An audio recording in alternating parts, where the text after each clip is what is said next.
Back from the dead.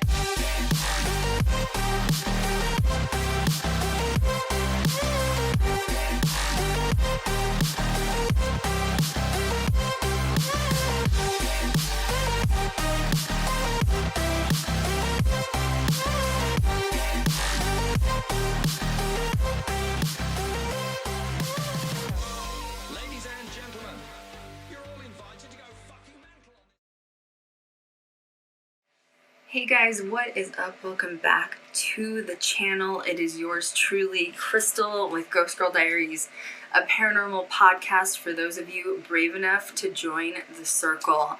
Today I have Cat with me, and we're kind of excited. Like, I don't know, Cat and I always go off the, the beaten path. We never do things, like Elfie loves to do her history and she's very specific, and Cat and I are just like, blah, you know what I mean? It's like all over the place. So don't panic, it's not blood or anything gross or anything like that.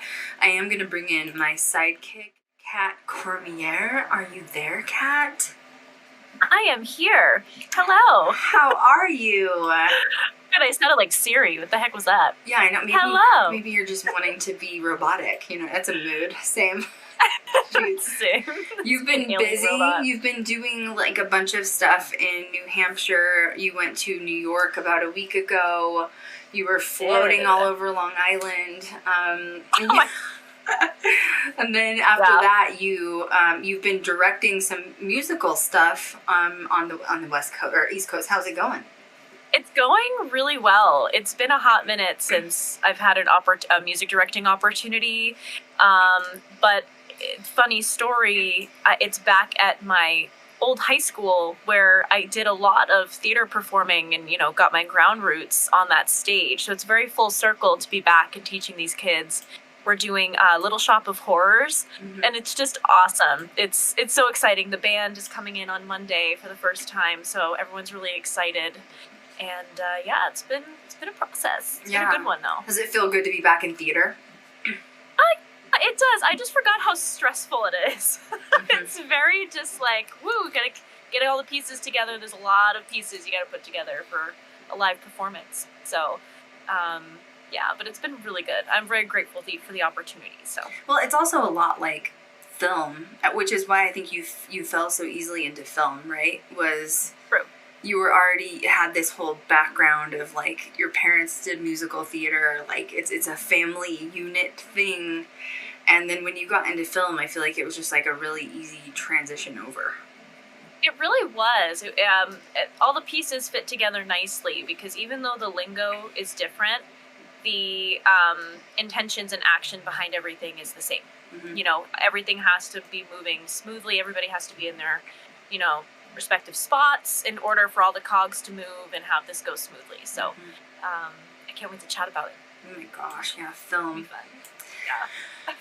I have been editing our feature film, and we've talked about this before, but I feel like we're going to kind of dive into this in like a deeper perspective, I guess. There's so many sides to this that I don't think people realize. And it kind of starts out with being like a public figure. I think that's a good place to start. So it sucks because I was on Travel Channel, and I feel like that wasn't even, it was only an episode. So to me, it wasn't enough. It was definitely, I feel like that was, for a lot of people, that's amazing. Like you got to go on Travel Channel and you did all this. But to me, it's not my like ultimate purpose, like where I want to end up at, where I'm headed towards. And, then after that, started the YouTube channel in 2015, obviously. I've said in the past that I have, what is that? What is it called? Where you're like, you don't think you're an important person. Imposter syndrome? Imposter syndrome, yes. I do have that. And I think it's because my ultimate goal is what we've been working towards, which is like the series, the feature, even getting involved with, film festivals last year. Like that's bigger to me than just like YouTube. But I do forget that I have something that a lot of people don't have, which is, a fully developed YouTube channel. And people get really weird when when they find out who you are. And I'm bringing this up because I'm going through it right now with a couple of my mom's friends. A lot of her friends have like stayed in touch with me, since she passed away in January. And she had mentioned to them, oh, like Krystal does film, like she's a producer. But, a lot of people don't really understand what that means. You know what I mean? Like, what is a producer? What does film do? Like, I feel like when it's said, it sounds very basic versus like understanding what it actually is. Anyway, a couple of her friends have kind of finally Googled me, basically, since my mom's passed away. And they've gotten real weird, man. You've been through this, though. You know, because you've dealt with this, Yeah, it is very strange, because when you accomplish things, I think that some people in your life see that as like huge, like, and it is huge. It's amazing, everything that's been accomplished, for GGD and with anything in life, that you really want to pursue. But at the end of the day, we're still like human, and there's still a lot of work that goes into that. And like, we can still have normal human interaction without somebody having a freak out or, getting anxiety over no communication because we're busy. It's not personal. Especially people that you've known for a lot of your life that didn't really know that like side of you. You know what I mean? Yeah. My mom, there's been a couple that I'll talk about it, but one of my mom's friends, I'm going to be honest, I don't know her that well. I haven't known her that long. She's known my mom since they were like in their 20s. But it wasn't somebody that my mom brought me around as a child or even really as an adult. But when my mom died, she was just like absolutely devastated. And this is not my mom's best friend. I know I've talked about her since my mom's died too, but this is not my mom's best friend. She's amazing. Nikki is like, she's taken me under her wing. But this other lady didn't know really who I was, Googled me, and then apparently she has therapy. It's none of my business. But she went to her therapist last week and texted me and told me that she told her therapist about me, and her therapist watches Ghost Girl Diaries. And her therapist is like really blown away that she knows who I am. And it was just like a real awkward conversation. Because like how am I supposed to act normal after that? You know what I mean? Like it's like how am I supposed to respond to you? You know what I mean? And I tried to like segue away, I guess, and like couldn't. But it's weird last week, which I don't know if it's because like Mercury is going retrograde, here in a few days or whatever, or if it's like, Venus just moved into Aries, people get aggressive. But I've had one thing that I can't stand, and I don't know if you've had this happen, my social media has always been used for like my public personality. I have never had a personal social media ever. I've never ever been that person. It's always been used for like Ghost Girl Diaries or like, even when I was at travel. And when people can't get a hold of me in my personal life, they seem to think it's okay to like post a comment on my Instagram or message me on Instagram or post a comment on my TikTok asking like, why haven't you called me back? I've been trying to call. Like, it's almost like they want to be known by association. And like, I don't know why that pisses me off so bad, because to me it's like social media is my business. Even like all the Krystal Leandra stuff is my business. That would be equal to me showing up to their job, knocking on the window like, hey, why haven't you called me back? You know what I mean? Like, I don't get why people do that. And then it's like, dude, first of all, I'm busy. Second of all, if I haven't called you back or returned your call or text, there's a reason for it. You know what I mean? Like, 3, maybe I need some space. Like, there's just, there's no unhealed version of myself at this point. I don't think I should have to explain myself either. No. I mean, if you're not responding on a personal level, continuing to harass on social media isn't going to be helpful. You know what I mean? It's not going to land you in a good spot. But yeah, I feel like social media, at least for me too, I've been seeing it as a tool, and I've connected with some really beautiful souls, and I have the greatest of friends through social media. But as far as posting goes, unless it's like my stories where I'm like talking or, you know, showing behind the scenes or whatever, it's strictly like work. You know? Yeah. Mm-hmm. And if you're a part of my life and you're in my life, text me. Call me. Yeah. You know what I mean? Like I'm not on social media to have like conversation unless you just like don't have my number or something. Mm-hmm. You know? And it depends, but I totally understand where you're coming from. It's just strange. People are strange. They do it's strange. Uncomfortable. You know, and it all goes back to that whole thing of what we were talking about, which is just being. I want to be treated like a normal human, and I know that that's not always possible, unfortunately, when you've gotten to the point where I'm at. But then again, in my head, I'm still like, I'm not even where I'm at, or I'm not even where I want to be. You know what I mean? Like, in my head, I haven't even made it. Like, I haven't done enough. You know what I mean? Mm-hmm. And so it's just weird, because then you have to set up boundaries and stuff like that, and it just makes you sad.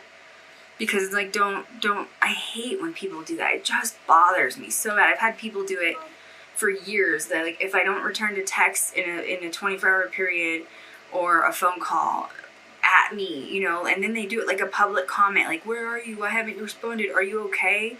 Stop. What are you doing? Right. Yeah. Anyway. Nobody, you know, no matter what you do, nobody is really entitled to anybody's time. Mm-mm. You don't have ownership over anybody, even people that you're in a relationship with. You don't own them, period.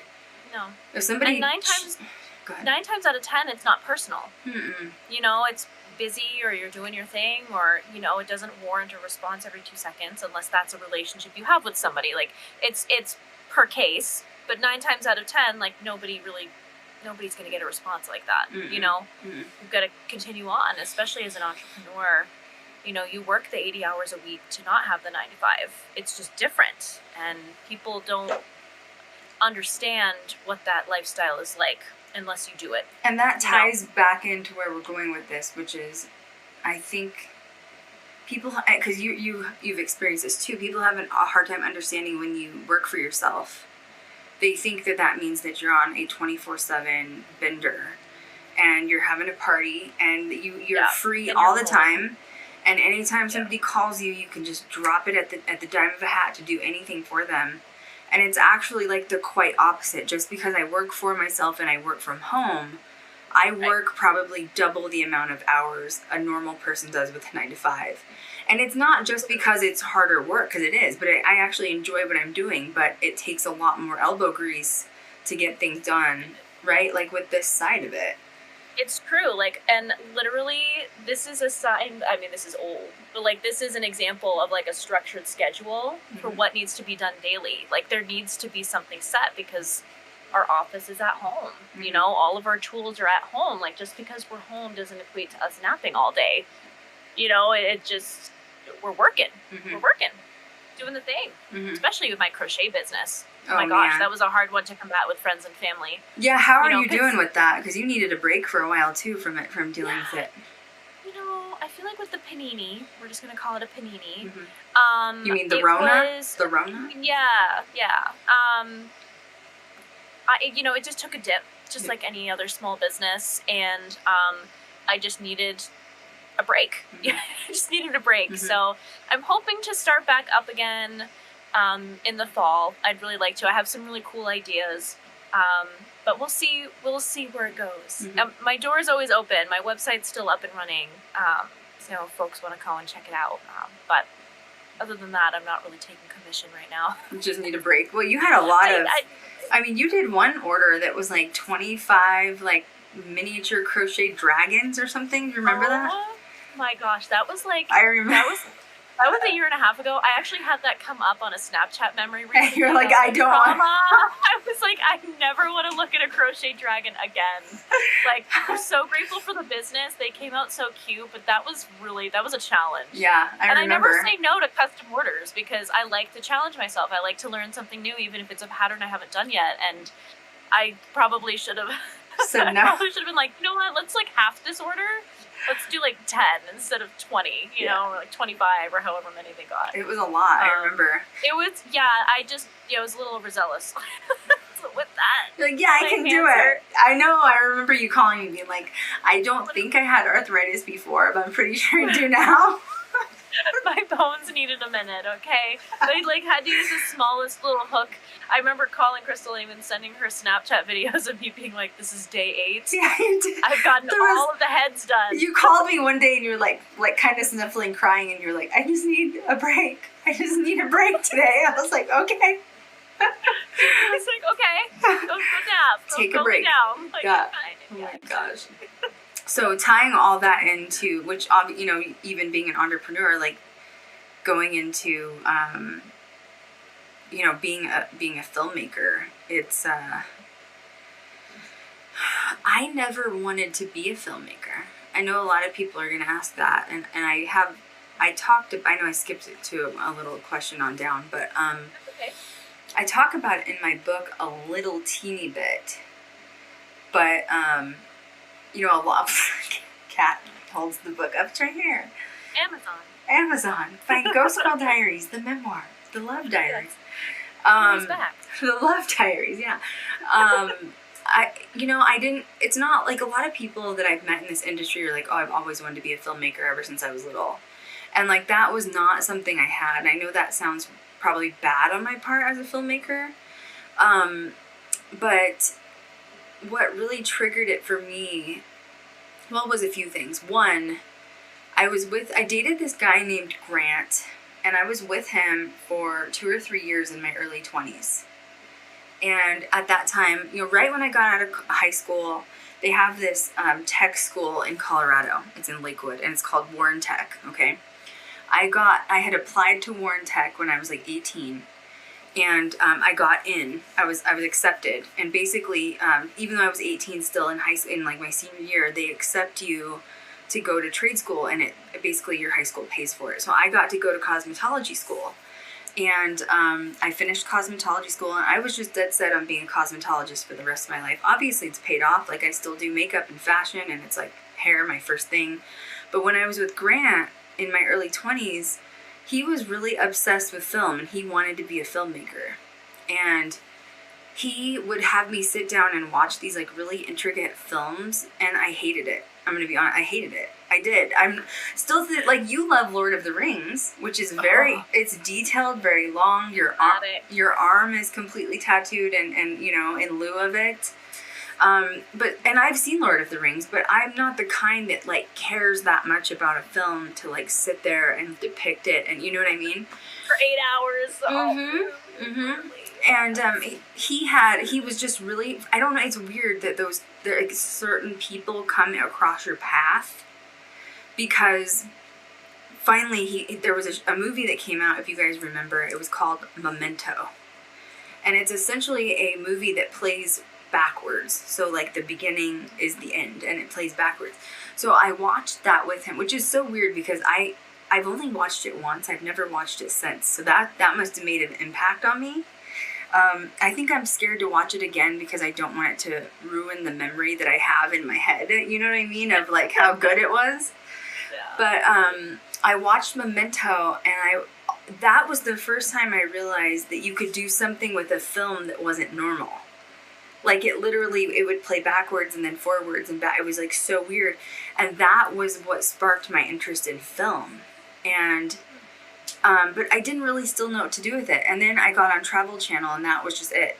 But it's so weird because even on Travel Channel, I didn't really know what I was doing when I was on Travel Channel. Like, I was not knowledgeable as, like, a producer and, like, what it took.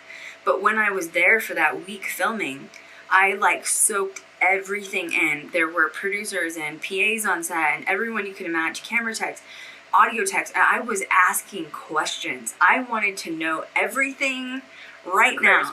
It was. I was ready. I was ready. And then I left there like a sponge, and I started studying film after that. Then I got hired on. It's hard because I believe in like book ethics of like teaching you things, but I also feel like hands-on also helps you understand the process. But when you applied to be in with GGD, but I feel like yours was so easy with film because you'd already done production in like music theater. Yeah, it was very strange how it all kind of meshed together nicely. But I understood the lifestyle because I had already experienced it to an extent, but in the theater world. Mm-hmm. You know? Filming the pilot episode for me was trauma. Like, trauma. And, I also I wanted to continue to do that. Like, I wanted to go to the next location. Mm-hmm. I wanted to keep filming. I wanted to keep, traveling and experiencing those things and investigating. And it becomes addicting. Mm-hmm. It becomes very addicting. And, I mean, July will be, is it 4 years? 5 years with GGD? Is it 5? Wait. Is it 5? No. 4. I think it's... Okay, yeah, it's 4. It's 97. It's 108. It's been 108 years since you... Feels like it. 100, it's 29,000 years. Trauma included. Yeah. You know what's actually really funny is, and I don't know if I've ever told you this, when I was a kid, I loved playing with Movie Maker. Really? Like, I would actually... Okay, so like... That is weird. That's specific.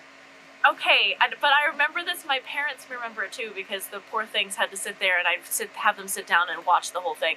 But I would create PowerPoint presentations first. Mm-hmm. So I figured out how to add music to PowerPoint presentations, and I would do little slideshows and stuff like that with music and just add pretty pictures from the internet. And then I segued into Movie Maker, and I remember I made this 20-minute video during the holiday season with orchestral background music of Christmas carols. Oh my god. And I had these beautiful, this beautiful artwork, fading in and out. And I was really into it, and I worked on it for 3 days, and I forced my parents to watch the whole thing, and I was just listen to this, look at this. And it's so funny thinking back on that, because it really wasn't as off track as to where I'm at now. Right, yeah. So there must have been something when I was younger that must have been a little glimpse or taste into what my future was going to look like. Music and film, literally. Music and film, literally. It's so funny. I have to get you on the phone with my mom so you can hear about it. Your parents were probably oh my god, not another so one. They were stop, please stop. And I'm this is so beautiful. And I have my headphones in, editing it, and I'm in the mode. Oh my god, I'm dead. And I'm so happy. Yeah, it was so funny. Oh my god, I did not know that. That is weird. That's you had a premonition or something about the future. Oh yeah, I was obsessed with it, and then I burnt myself out with Movie Maker, and then I moved on to singing, and then went back and forth. Then I went back. We don't use Movie Maker anymore, though. Darn it. We don't use. No. Yeah. Mm-mm. What was that on? Was that Windows or Mac?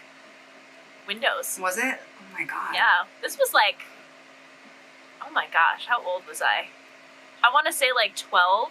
Mm-hmm. 90s? 12, 13. Yeah. Oh my god. I'm dead. Yeah, because I was born, 92, so yeah, late 90s, early 2000s. That's hilarious. Yeah, I never did that. I was never that cool. I was just at my haunted aunt's house dealing with ghosts all the time. I know somebody asked me that the other day. They were of all things, how do you're in production, but how'd you get in paranormal? I was it was just part of my life. It was just I was born with it. You know what I mean? It's fine. Sorry, but so yeah, the filming thing for me wasn't totally natural, but for me it was similar in a way. Like you said, you had that knowledge or that spark. That's what happened with Travel Channel. I just knew that was it. Period.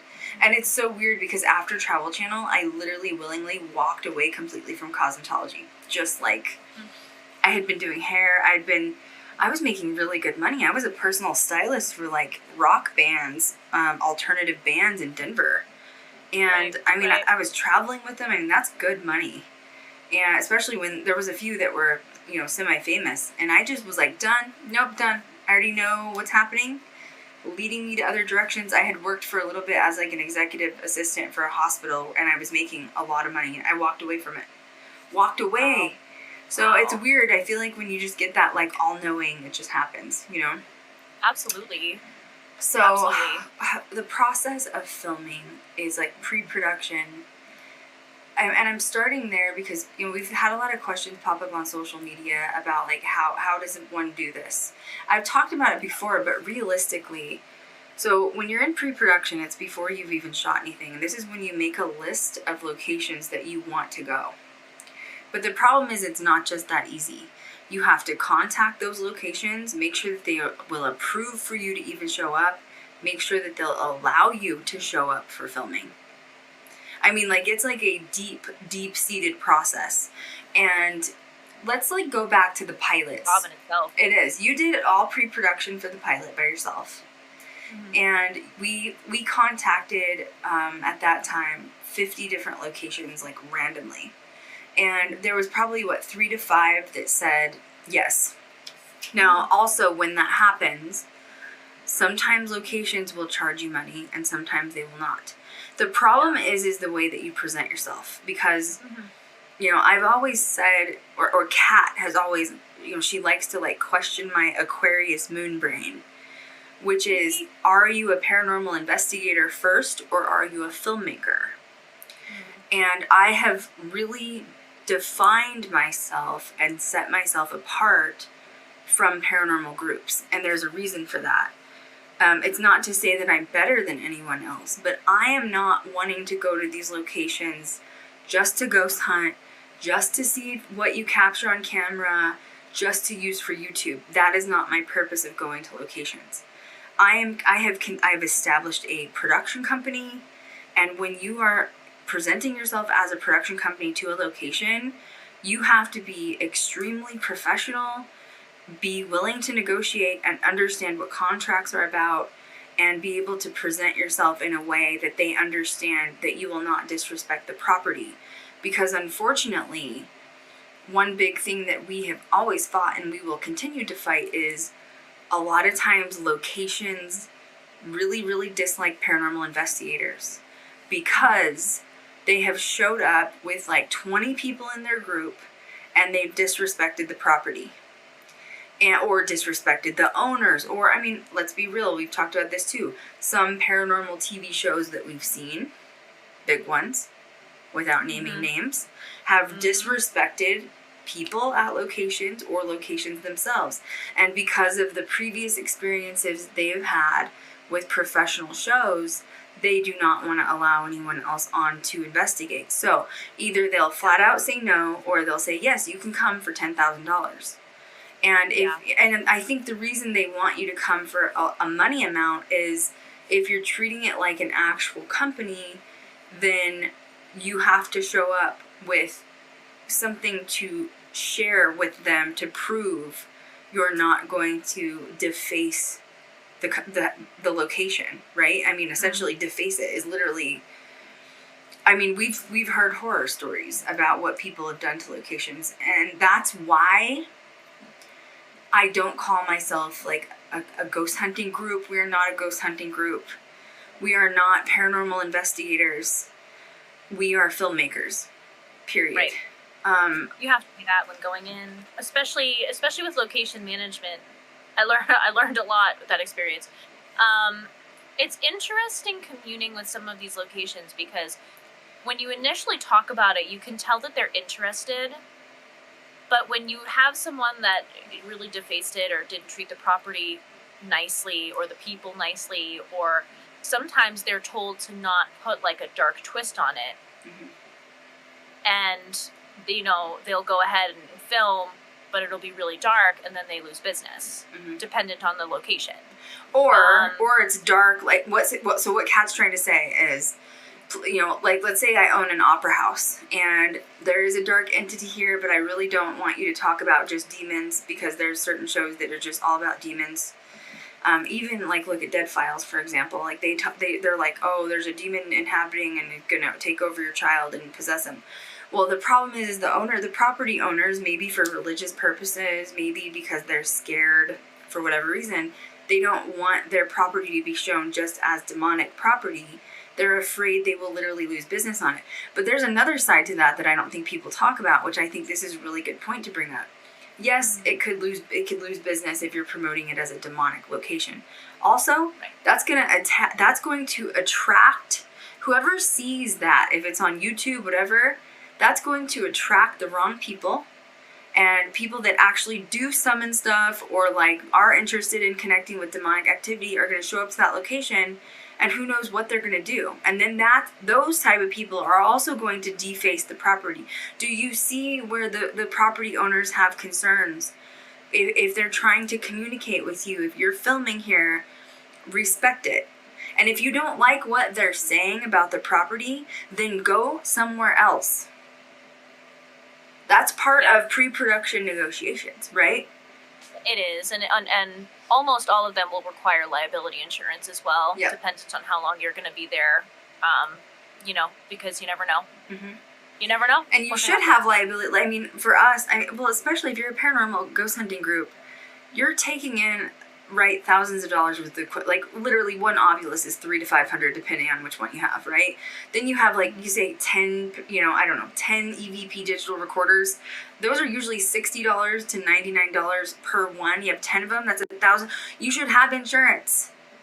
If you're taking all that stuff with you, you need to have an established business.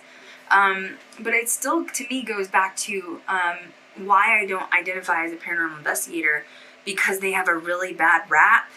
Because people have really disrespected owners, property owners, and locations, and they don't like you. They don't like us. Because those bad people, it sucks. You might have 10 great experiences with 10 groups, but one bad group comes in, they're going to always remember that bad group. That bad group's going to stand out from the 10% versus the 90% of the other ones. Am I right? It's so true. It is true every time. Yep. So in the beginning, you're gonna have to negotiate with locations. I sometimes start out with a contact letter, or sometimes we will just call cold turkey and then they will call us back. Sometimes you won't hear back, but you always have to follow up. Because if you don't follow up, you don't look like you're presenting yourself professional. And if you're not good at speaking on the phone or negotiating with people, you need to find someone that can. Because if you're using improper English, improper sentences and grammar when you're communicating on the phone, they are not going to take you serious to be able to come film there. Like, you need to sound like an actual executive business person being able to negotiate this location. Or if you can't do it, have someone else that can. Go ahead. Yeah. Well, it's a business transaction. Literally. I mean, you've got to go into that with boss mindset. To negotiate and counteroffer and, all of that. So. Well, I literally put you through, like, no joke, I put Kat through, like, 6 months of training before I let her touch anything with a 10-foot pole. Mm-hmm. And I think that's the other problem, too, and that's where you see a distinct difference between paranormal investigators or ghost hunting groups versus filmmakers. Ghost hunting groups will tend to get a lot of people involved, right? Like 10 to 15, 20 people.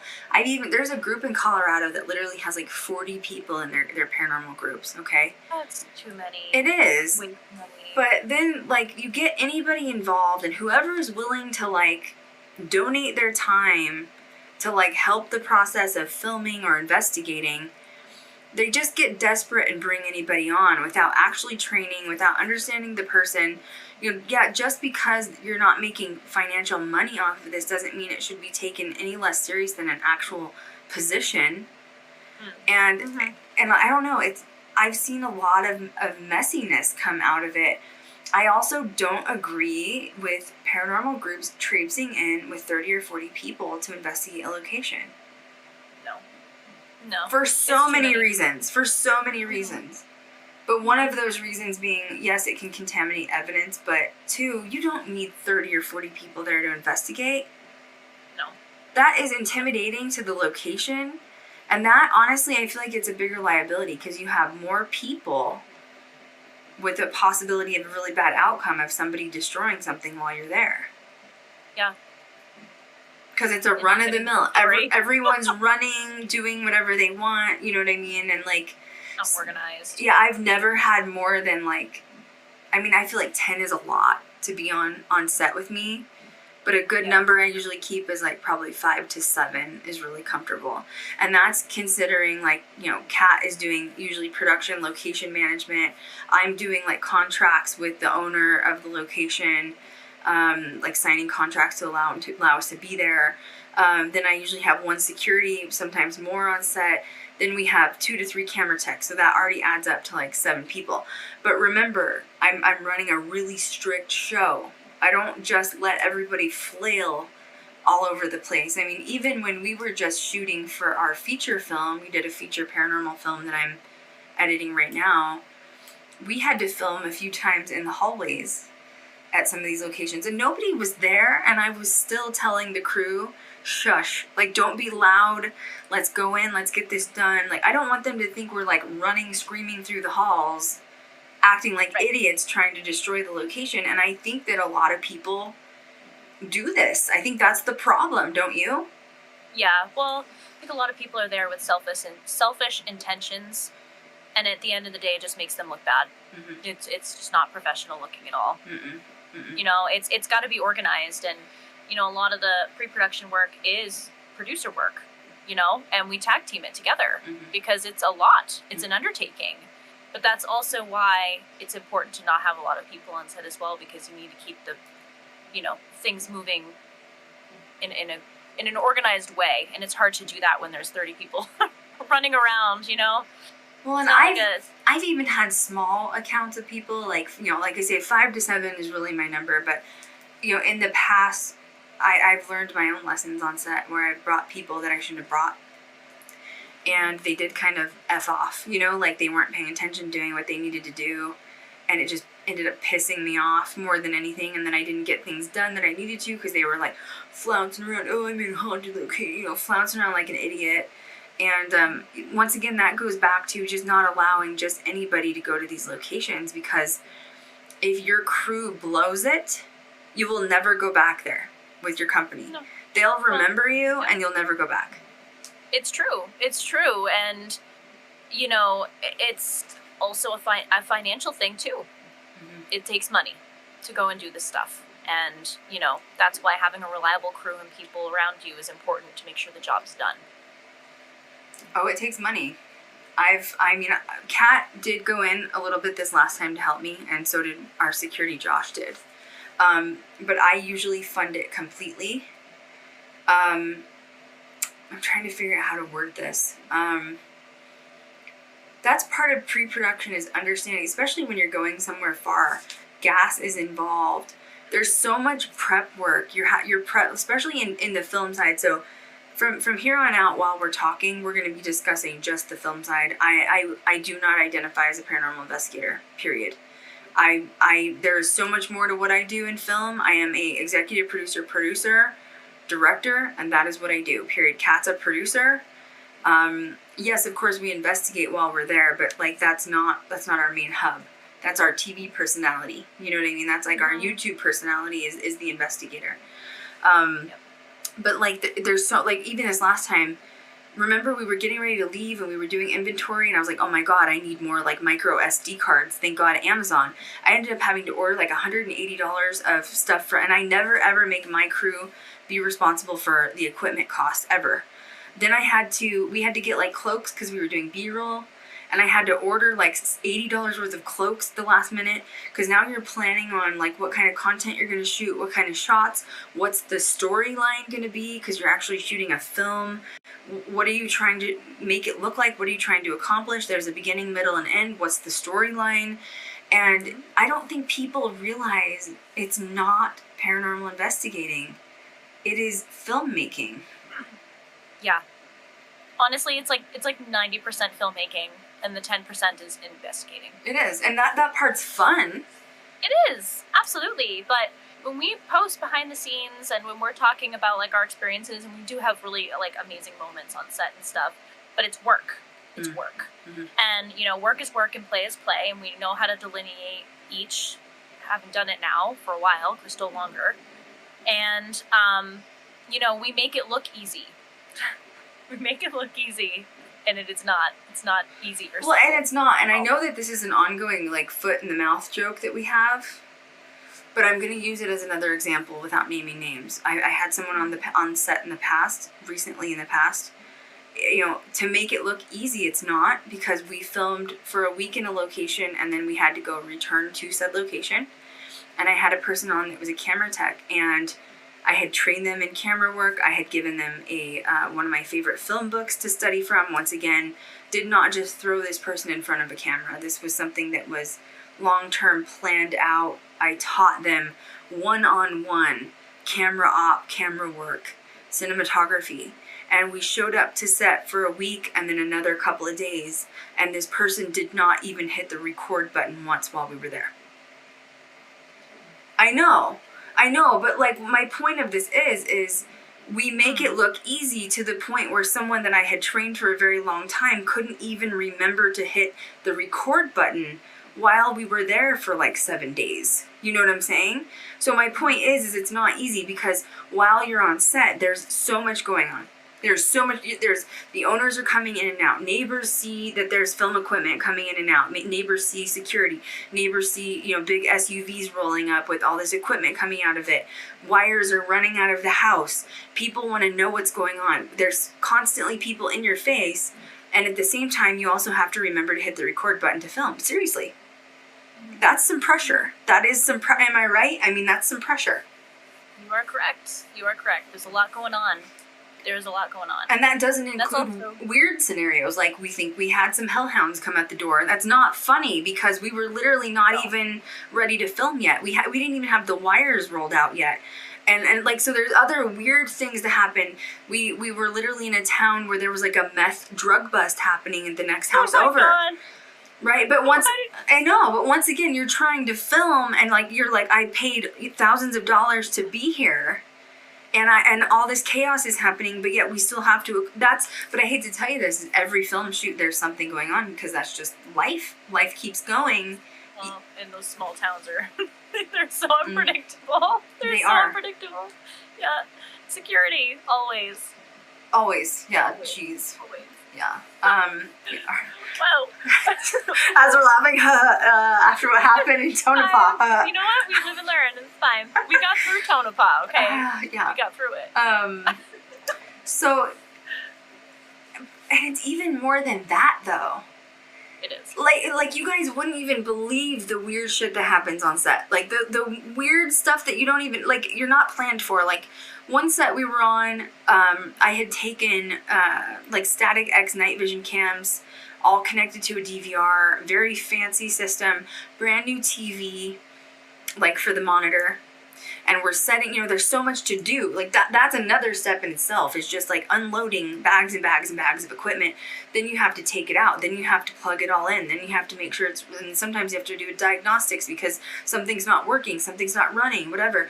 And this one time we showed up on set and the monitor wasn't working. The brand new monitor that we had bought for the DVR system, and it was not working.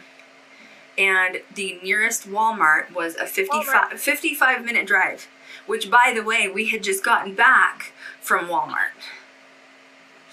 From an instance where the food went bad in the fridge because the fridge died. Isn't that what happened? Yeah. Well, no, that's another example. Literally. Yeah. We bought stuff. We bought broccoli and ranch dip, okay? I did not eat broccoli for like a solid year after this, okay? Like, and we because I'm always about like healthy snacks, nobody wants to eat, a Chipotle burrito before you're like in lockdown together. Somebody's gonna bomb you, with a gastric bypass issue. No Chipotle on set, okay? Like I've literally had investigators clog toilets because they had Chipotle, it's like, or good plumbing. And you're in a small little house with everybody and somebody just bombed the toilet and it smells like Hiroshima and you're not going to make it out alive because the house is humid. No, I'm serious. That's another thing you have to think of. But yeah, the broccoli went bad. The fridge went out. The broccoli went bad. The whole house smelled like broccoli farts. We thought it was a demonic sulfur, attachment coming through. We had to throw out the broccoli. So bad. Then we had to drive another 55 minutes to get the TV because we had to have it. You know what I'm like? There's just, and once again, it was on me to buy the TV. I had to go buy a $150 TV. That was not Kat's responsibility. Who's running this bitch? Who's running this show? The EP is. You can't expect your fellow investigators. So once again, if you're going to film, this is why I don't call myself a paranormal investigator. I'm an EP because I'm the one having to buy this stuff. I don't expect anybody else to put out $150 for another TV monitor that just went out at the last minute. Imagine if a crew showed up that didn't have money and their monitor went out and they'd be without, evidence for the whole night. You have to really think ahead and be prepared. Like, it's so much more than just, oh, we're going to go ghost hunt together. It's just so much more than that. It's true. And like, when we're saying that, it's not an issue. We don't have an issue with paranormal investigators. That's not what we're saying. It's just two different lifestyles. Meaning, if you investigate as a hobby and you do that with groups and because you like spooky things and that's great. That's fine. But when you do add in the film aspect and you're wanting to get signed to a network, to get these things going and then to actually have this as a career, it's a different Animal. ball game. It's a totally different ball game. Totally. It's two different lifestyles. That's it. There's no hate. It just is what it is. But you can use certain aspects of what we're saying into your groups, depending on what you want to do. Maybe this will inspire you. You can, yeah. But that's not our ultimate goal. Our ultimate goal, it's not YouTube. I mean, we love YouTube. It's done well. But our goal has always been, we won a series. We're obviously releasing this feature film. We've won 5 film festivals in 2021. So we have bigger goals ahead. And it does, unfortunately, take money. It takes money to create this and to make it. And you have to think ahead. I want you guys to think, because I'm always been, on my whole channel, critical thinking, there's so much more to this than just, I look back at some of my pilots and I'm shocked I did as well as I did, because I was such a newbie investigator and not only investigator, newbie filmmaker. And I've come so far now. I have it down to such a science at this point, from everything I've learned and from working in actual production companies and learning from them, working with producers. And, God, think about what we just went through too. The town energy gets you all discombobulated too. Oh my gosh. You went to Jerome and you and Josh were like, where are we? I'm lost. I'm like, no, watch the GPS. And you're both it's hard to zone in and focus on that. And, so pre-production's complicated. Production, when you get a location, you have to, I don't think people do this either. Even if you're posting paranormal night vision footage online on YouTube, are you having all of your investigators sign a photography waiver? Right. There's a lot of waivers come into factor if you're filming and recording people. And you need to make sure you have a legal document stating that you give them permission to record you and put you on a professional public platform. Because if you don't have those documents signed, you can get sued. Let's say 5 years from now that investigator quits, he gets married and has kids, and now he's embarrassed and doesn't want anybody to know that he used to be a ghost hunter, and now he sues you on YouTube. He can sue you if you don't have those documents. It's true in NDAs as well. Oh. If you're wanting to keep some things private, that... And NDAs, people give, some people hate NDAs. They can take shit for it. But I want you to understand that NDAs literally protect everybody. Both parties. Yes. I'm going to tell you the truth. There's some things that I know about people who used to work with me that I should not know about. There are some things those people know about me that they also should not know about, which cause some trauma. On both sides, but and then people get big mouths and decide to open their mouth, but it is there to protect you, because when you're driving and going to locations with people and spending the night with people, you get to know a whole nother side of people. It's very personal, isn't it, Kat? Now, Kat and I always share a room, and we're like sisters at this point, so it doesn't matter. You know what I mean? Say the leprechaun foot. I was like, oh yeah. I was like, there's no NDA for that. Okay.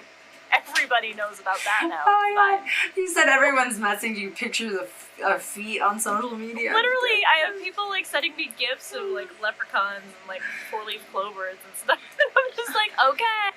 No, but okay. On the negative side, you have stayed with people that you've learned a lot of information on in the past. And it was way too much information, right? TMI, yeah. Which is gonna happen, you know, but it doesn't make it right. You know? No, but that's why the NDAs are important, right? Yeah. Yep. Yeah. Absolutely. I mean, yeah.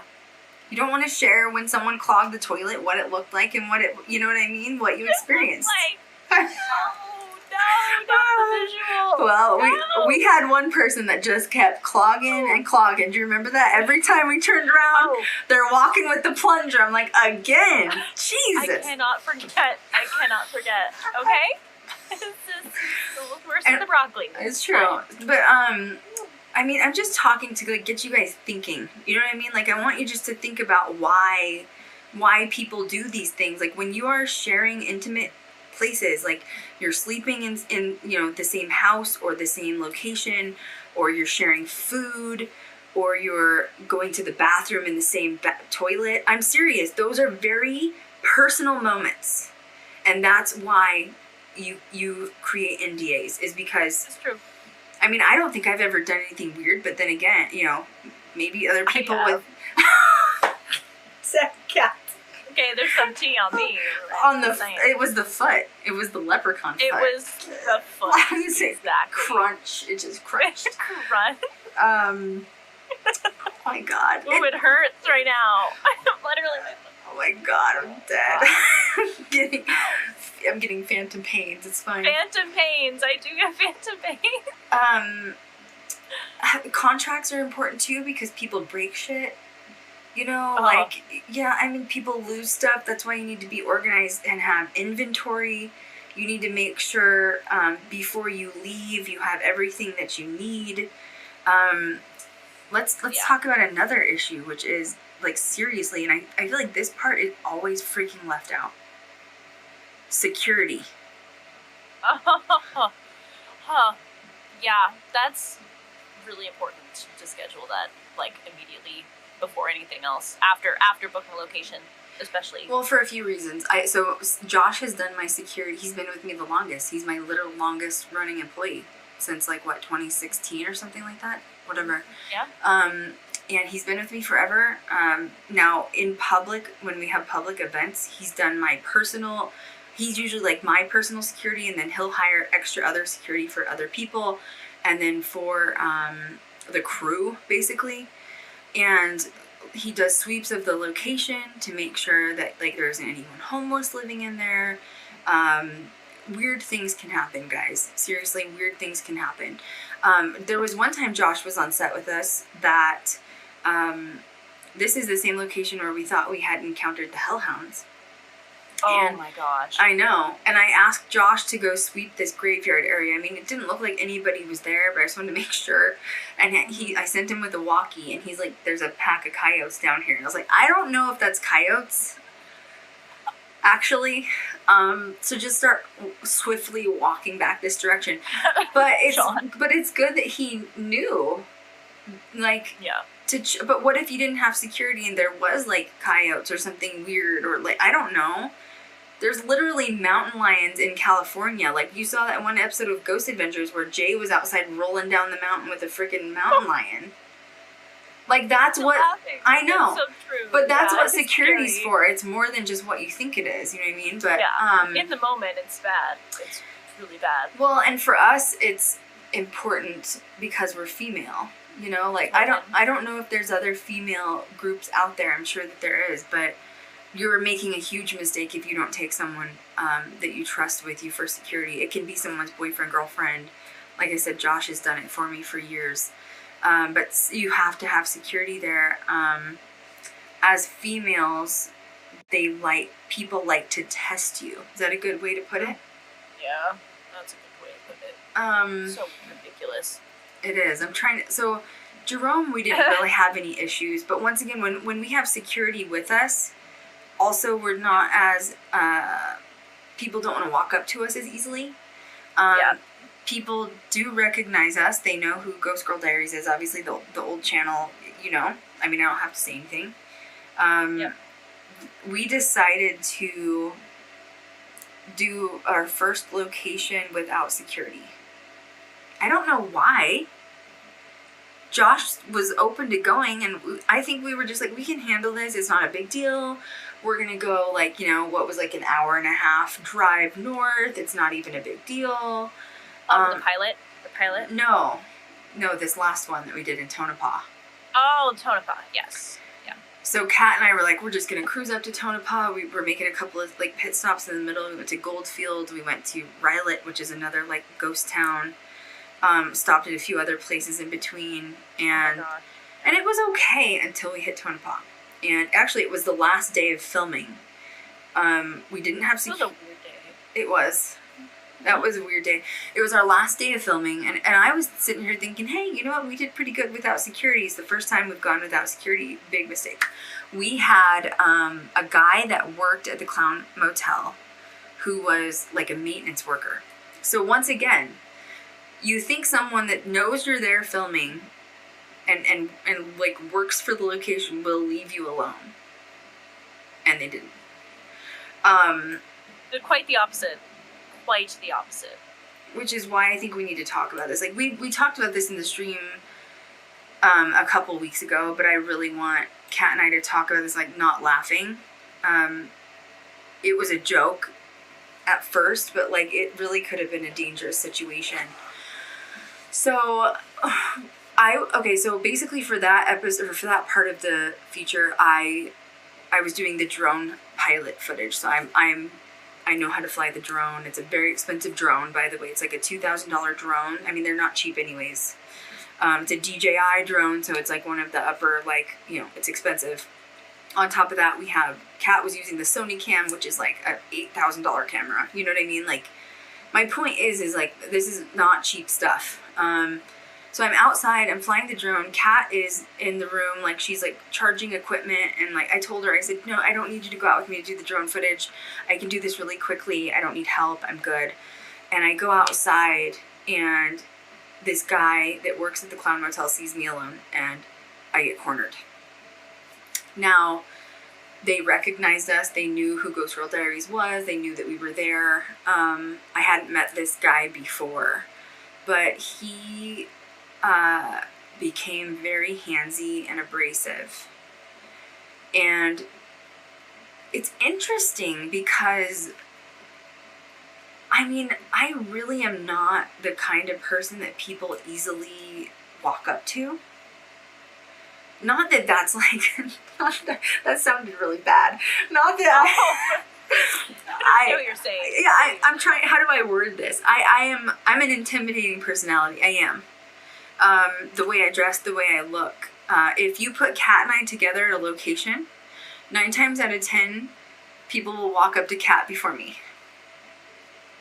It's not a bad thing. It's just, Kat looks nicer and friendlier than I do, you know? Well, and you also have 1,000,001 things running through your head. You know what I mean? It's like, true. You've got a lot of things, checklists going off, and that radiates an energy. Yeah, usually I have like I have this gold planner that's like literally 3 inches thick, and I'm usually like, it's true, I carry it with me everywhere. I'm writing. I have a giant, you know, gothic purse on my arm that has everything but the kitchen sink inside of it. Actually, probably does have that as well. Probably it does. I'm also, you know, I wear like giant platform shoes everywhere I walk, so I'm like, you know, 5'8", 5'9", with blonde hair and brightly colored eyes, and people are like, what the fuck is this?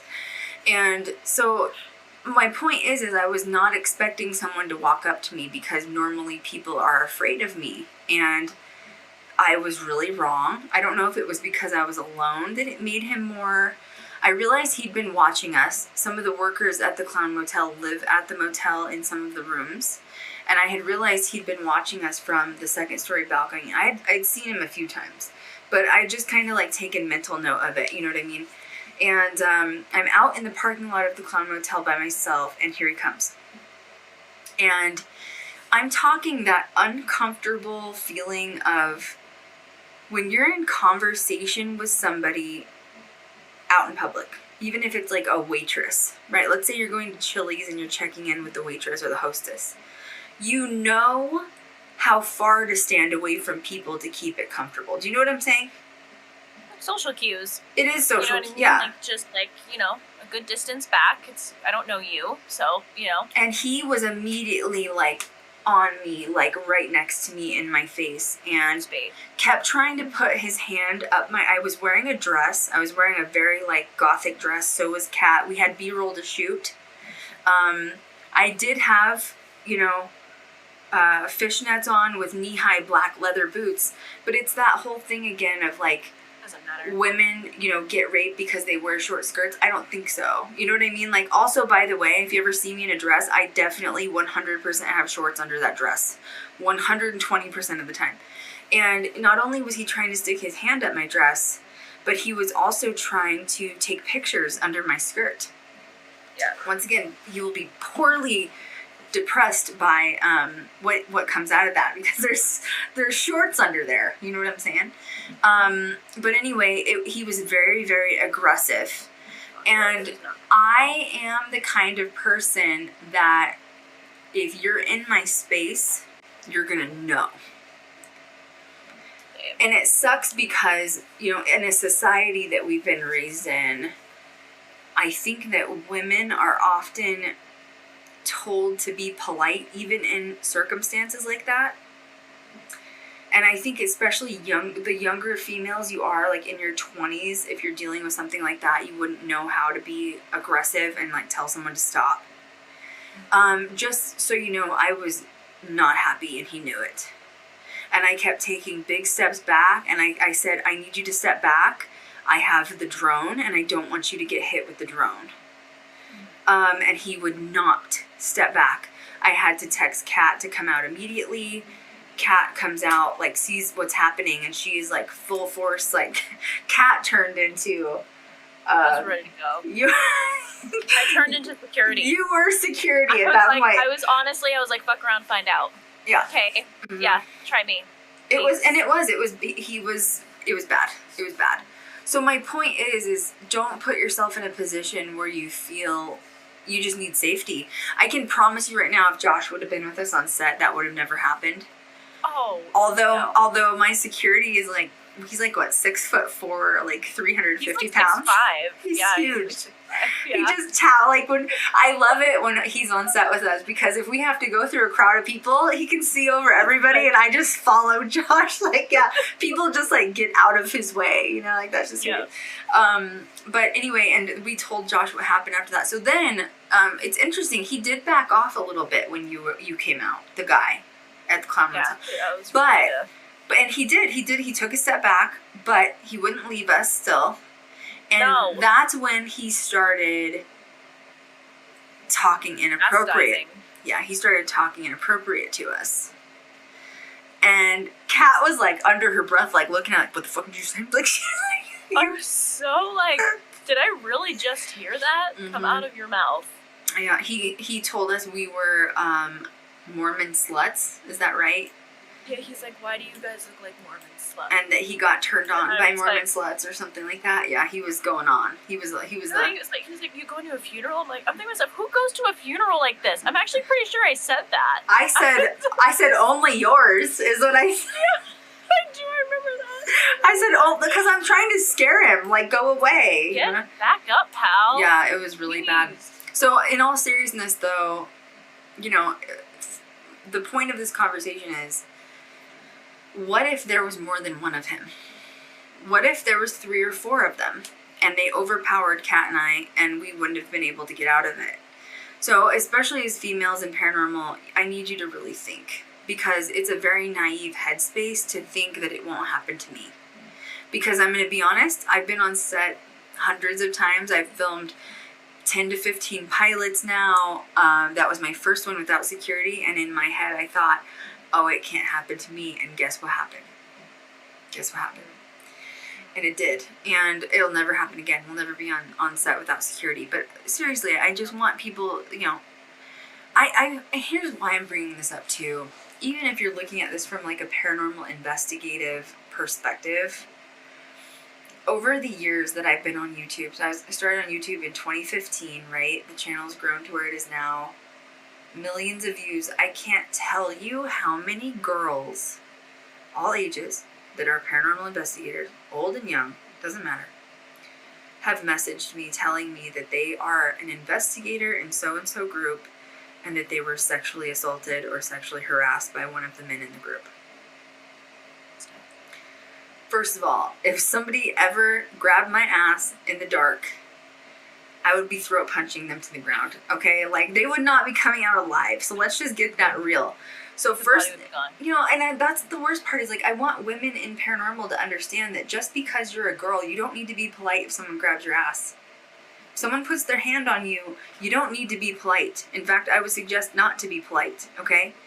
And, you know, it just sucks. And if that's the case, if that's happening, or if you've heard I've heard some people like message me say, oh yeah, I was going to join this group, but I decided not to because I found this online forum of girls talking about that when they involved themselves in this group with this guy, like, you know, they would, they'd get sexually harassed or, like, you know, groped or something in the dark of the locations.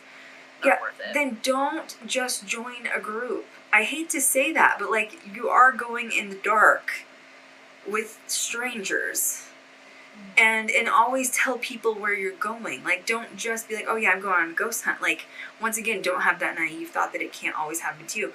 Pepper spray, I don't know, like, always. I'm not even kidding you, I don't have it on me right now.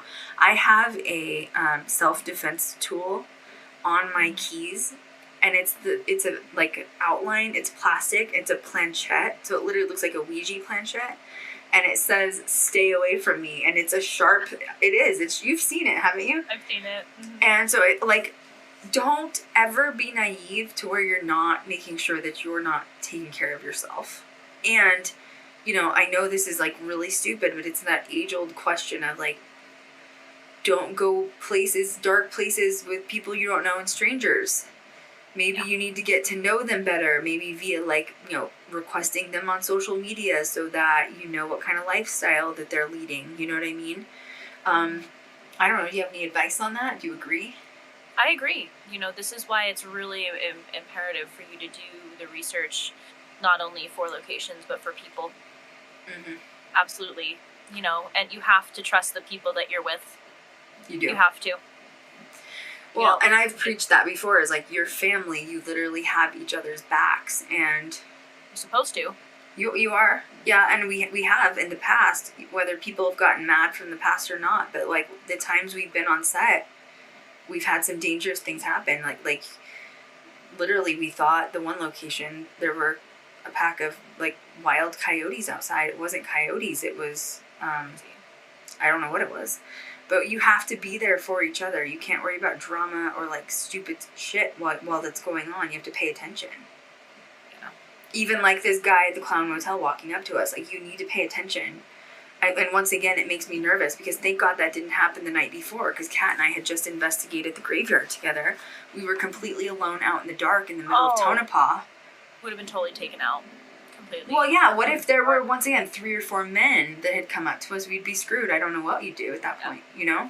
You know, another thing to mention as well is, you know, especially if there are men in your group, I'm not saying this can't happen to women, but men specifically, you never know how a haunted location is going to affect them either. True. Mm-hmm. So, you know, making sure that you're careful with that and you're surrounded by people that you trust and that can take care of a situation in case it gets bad. Because you never know what could happen. Mm-hmm.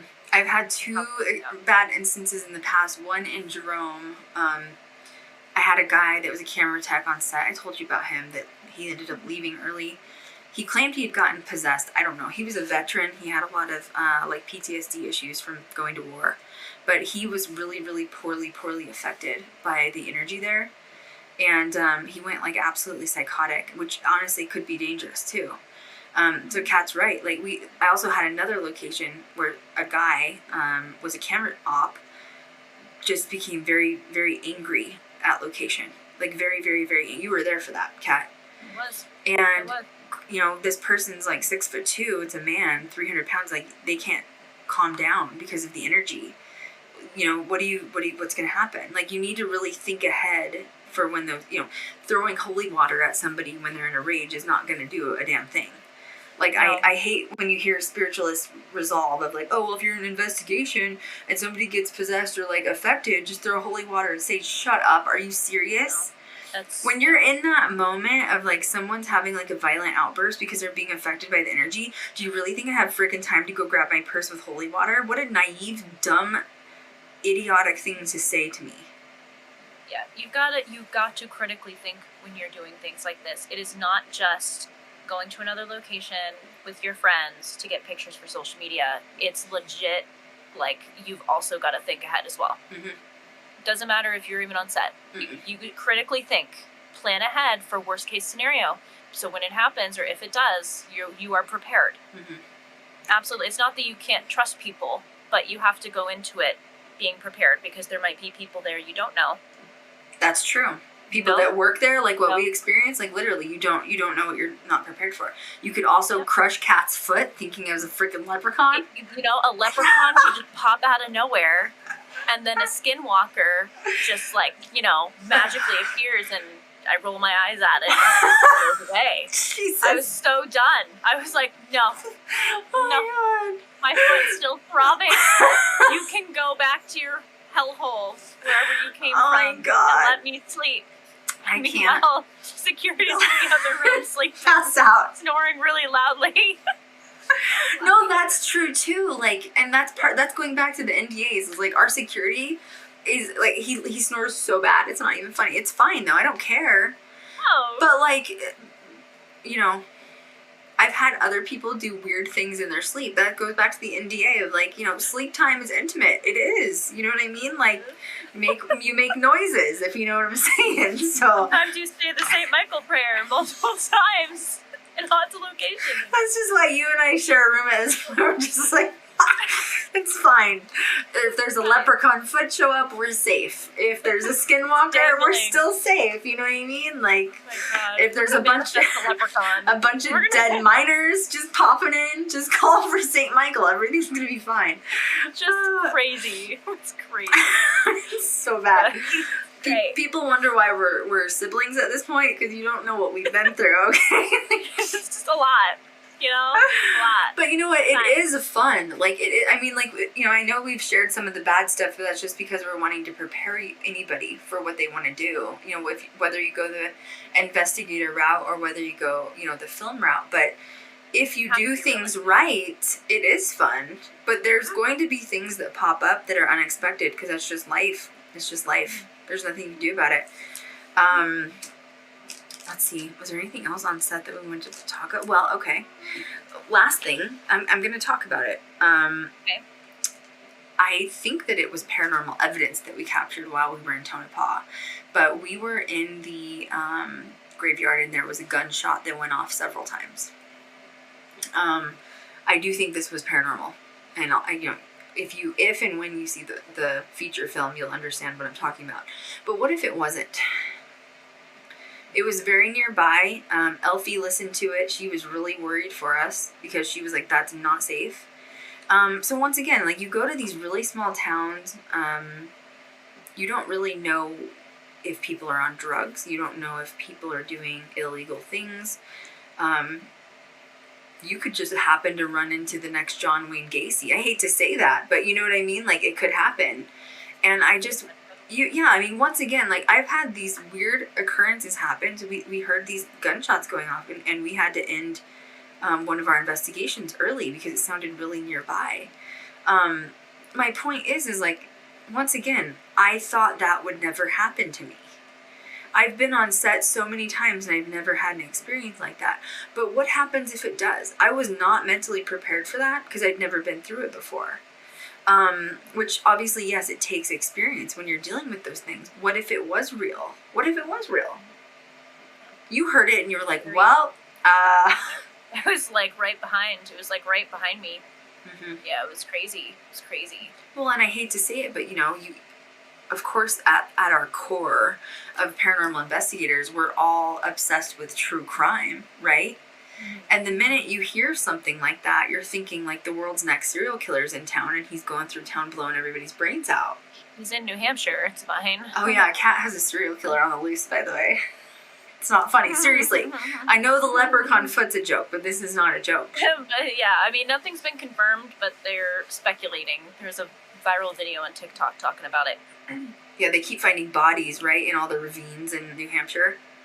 Yeah, they the most recent 2 people that were found in the woods, shot, lived in my mom's apartment complex. Her mother's been greeted by 2 FBI agents over the course of a couple weeks. So, and when FBI is involved, they're not just involving themselves to be involved. This stuff's been going on since 2019. Yikes. Yikes. Yeah. Yeah. So anyway. But anyway. Cats not allowed to hike. Don't go out alone. Don't hike with your leprechaun feet because it's unsafe. No hiking with leprechauns or skinwalkers. Or not. Oh my, why do I Why keep do you saying say that? Why do I keep saying that? She's been doing that on the phone lately. She'll go to talk and all of a sudden Skinwalker comes out and I'm like, please stop talking. I meant crawler. I meant crawler. That's weird. That's the second time I've said that. I know. And it's after I sent you that video footage where we think we found the Skinwalker. You've been saying it. So if you tapped into that picture of your face. Literally, it's the worst. Can I show them? Can I just show them my face? Yeah. Can I show them my face? I was going through drone footage because I'm editing the feature, which I don't know. We're going to talk about post-production next, but I found this still of Cat, so I'm like shooting the drone and Cat.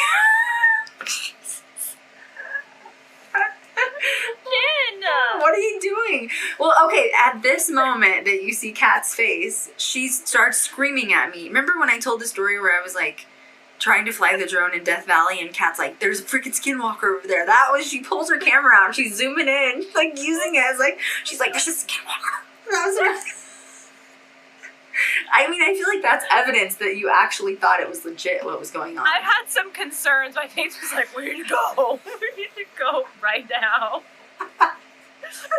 I'm sitting here like trying to fly the drone. I'm like, shut up, Cat. Just like finish. God. Well, what happened was crazy with that too is shortly after I thought I heard skinwalkers and saw them, the wind picked up like crazy. Oh my God. It almost wrecked the drone. Yeah, so we were like, we need to go right now. No, I was like, I was sitting there like, Cat's standing next to me. And I was like, I put my arms out and I was like, shh. And she was like, what? And I was like, just be calm. And she's like, why? I was like, because the wind is thrashing the drone around and it's going to wreck. And I was like, if we are calm, the wind will calm down. And I was like, shh. It's like a... Which it did work. It did work. It did work. Finally, yeah. My ancestors were like, shh, wind, just calm down. Let the drone come down. I mean, it was like that drone.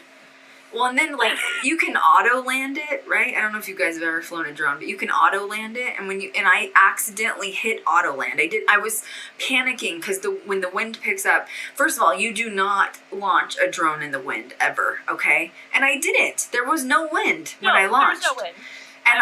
And all of a sudden the wind picks up and I hit auto land, which basically shoots the drone. I'm not kidding you. So drones go off GPS and you have to calibrate it to the GPS before you like hit fly. So I hit auto land and it shot the drone up 1 mile from the ground in the wind. And I was like, it's gone. It's a goner. It's gonna die. There's like these mountains next to us of like sand, and I was like, it's gonna wreck in the mountain. I just don't want to watch. And I was like, I hit end autopilot, which basically means like don't correlate it to like shoot up in the air. So it goes via satellite. It shoots up in the air a mile, recalibrates to the satellite, and then it will land where you launched it from. And so I canceled it, but then I had to slowly bring the drone back down. I was moving the hand like half an inch. I was like, just breathe. So bad. Never want to do that again. I blame the leprechauns, all right? It wasn't the skinwalker. It was the leprechaun foot. It was the leprechaun following us, okay? Oh my God, I'm dead. Right? I just gotta say. Someone said I had to end an investigation early once because I was not prepared for what we were looking for.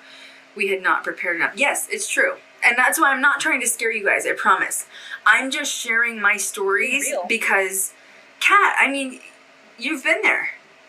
Mm-hmm. You've been there. Mm-hmm. I'm going to be, so when this like pack of hellhounds, and I'm calling it hellhounds because as far as I know, it's coyotes don't come up to humans that closely. There was an actual pack of, like, we don't know what they were. We didn't see them.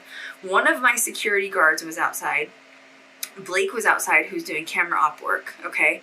They see, it's pitch black. We're in a town with no lights. There's no street lights, none. I'm not being dramatic, none. So when the sun goes down, it is a pitch black city. And dirt roads, that's what the kind of town we were in, middle of nowhere. And they heard the coyotes, if that's what they are. There was literally like glow in the dark eyes, literally, like they said 5 or 6 of them. We have the door wide open. We're unloading equipment. We're setting up home base. You know how much work it is. We have 4 night vision static cams, handy cams, GoPros, paranormal equipment. Yeah, and what the problem was is that we were limited in space, so we were running wire from a source outside to home base. Yep. Just to get something going and see if it's working and all of that. And when we heard these hellhounds at the door, which, by the way, they were sniffing the door. Like, you could hear... I think you need to back up before that. The door. You were at the door. The door was wide open, the front door of this location. Our security and Blake jumps in the Durango. Just like bleep. Like sideways, leapt in, like, guys, like, I'm talking, if your life depended on it, that's how fast these people jumped in the car, okay? Kat's standing at the door and she's like, Krystal, something's wrong. And I was like, and she sounded very serious, because Kat and I joke and laugh on set, and she was like, something's wrong. And I was like, what do you mean? And she's like, I don't know. And she's on her phone trying to get a hold of security, because it's kind of far. But they have jumped in this car and locked the SUVs, shut the windows. Like, is there a tornado? Like, literally, what is it? And all of a sudden, we hear, like, howls not far. I'm talking, like, once again, it's so black, you can't see anything past the front porch. There's no streetlights in this place. And so, who slammed the door? It was me, right? Yeah, because as soon as we heard the howling, we both ran to the door to try to shut it, but we couldn't shut it all the way because the wires were running through it. There were wires in the door. Running through it. I am laying on the door, guys. I can't get it shut, can't get it locked, and this pack of whatever they were, and once again, I've heard coyotes will not walk up to you like this. There was a pack of whatever it was, and we swear it was hellhounds. They were outside the door, they were pushing the door, they were sniffing at the door. You could hear and see their nose and claws under the door, because you're talking about that place was built in like the early 1900s, late 1800s. So the door framing didn't even fit anymore. So you could see under the door by like an inch. And Kat and I'm kidding you, or I'm serious, not kidding you, I'm not shitting you. We are laying against the front door. We were yelling. And the reason why we were yelling was 2 reasons. One, we needed help because we had somebody else in there that was in the back room not knowing what was going on. And 2, we were trying to scare them off. Literally, because what else could we do? I scream at other production crew in the house. I'm like shaking talking about it because it was was scary. I'm screaming at production crew to get knives out of the kitchen. I'm not kidding you. I'm screaming at them because they don't know what's going on, and they're like, why do you want me to get knives? Because that doesn't sound safe. I'm like, you need to get knives. I think that they're going to break in here and we're going to have to fight for our lives. And it lasted for a good 10 minutes. It was terrifying. Solid. So once again, do you think that I was prepared for that? So that's why you have to be prepared. You have to expect the unexpected, because I do feel like on set there has always been something weird pop up, hasn't there? Realistically. Every time. Yeah. Every time. Yeah. And that's bound to happen, especially at super haunted locations, you know? Now, you had another strange thing happen while we were on set in Jerome. Oh my gosh. And it was the day we were leaving, and you thought it was the maintenance man that was trying to corner you. Yeah, that was really eerie. But we think it was like a patron. We spoke to the front desk. They said he was just somebody paying to stay there, and you think he was like possessed or something cornering you. Yeah, because he was asking for me specifically. Yeah, Cat. Yeah, it was creepy. He was like, you. And there were people walking the elevator, and it looked like he was helping them with their luggage. And I was like, me? And he goes, yeah, you. I need to talk to you. So I was like, oh, sure. I'm thinking like filming, you know. But everyone knew what we were doing. Yeah. Like, it wasn't like a secret or anything. So I was like, well, I need to take a phone call. So, let me finish my call and I'll come down. I'll come find you. And he's like, okay. And then, he went in, like, the maintenance room, too, literally. Yeah, so I thought he was the maintenance guy because he literally let himself into the maintenance. Remember, he let himself in the maintenance room because we took the last... the trolley cart. Trolley. So he went into the maintenance room to grab another one and then joined us on the elevator. And he was helping people load luggage, so he looked like he worked there. And he had like a giant thing of keys, so I just assumed he was maintenance guy. So when he initially said, which was very eerie by the way, because he did not blink when he was like, you. And he was in the hallway for the elevator. We had just filmed in the hallway, and we had done some shots where I was. We'll talk about that next. We did some shots where I was laying on a skateboard and I was being pulled backwards. Okay, so I'm laying on belly on the skateboard. This is a cinematography shot. Security has my legs literally yanking me down the hallway, and I have like a 4K cam and I'm shooting, right? So Kat thought immediately they got pissed that we used a skateboard or something. That was like what your thought was like, I went into producer mode because when he was like, I need to talk to you.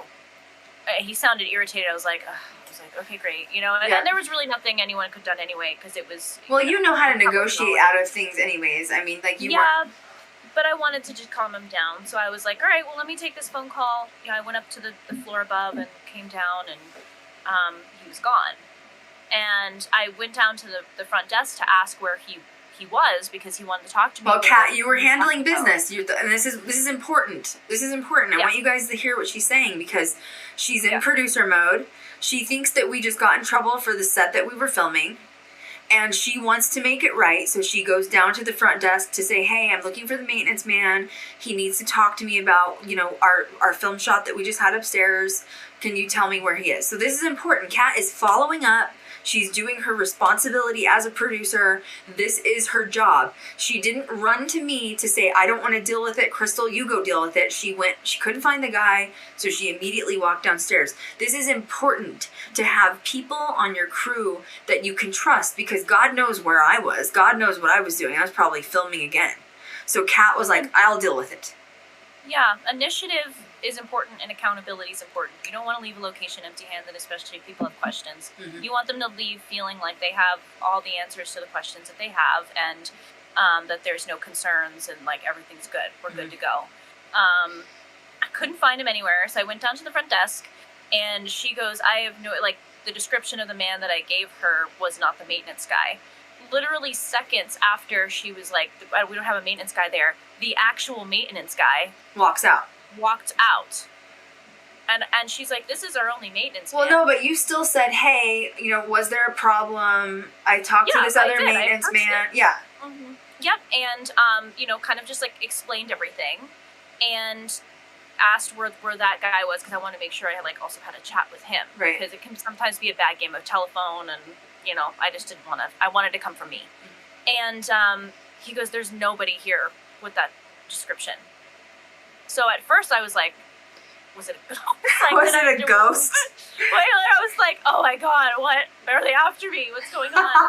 Come to find out, he was a patron at the hotel and was not the maintenance guy at all. And they realized that the door to the maintenance room in the back was unlocked. He just literally let himself into the room. And I never found him after that.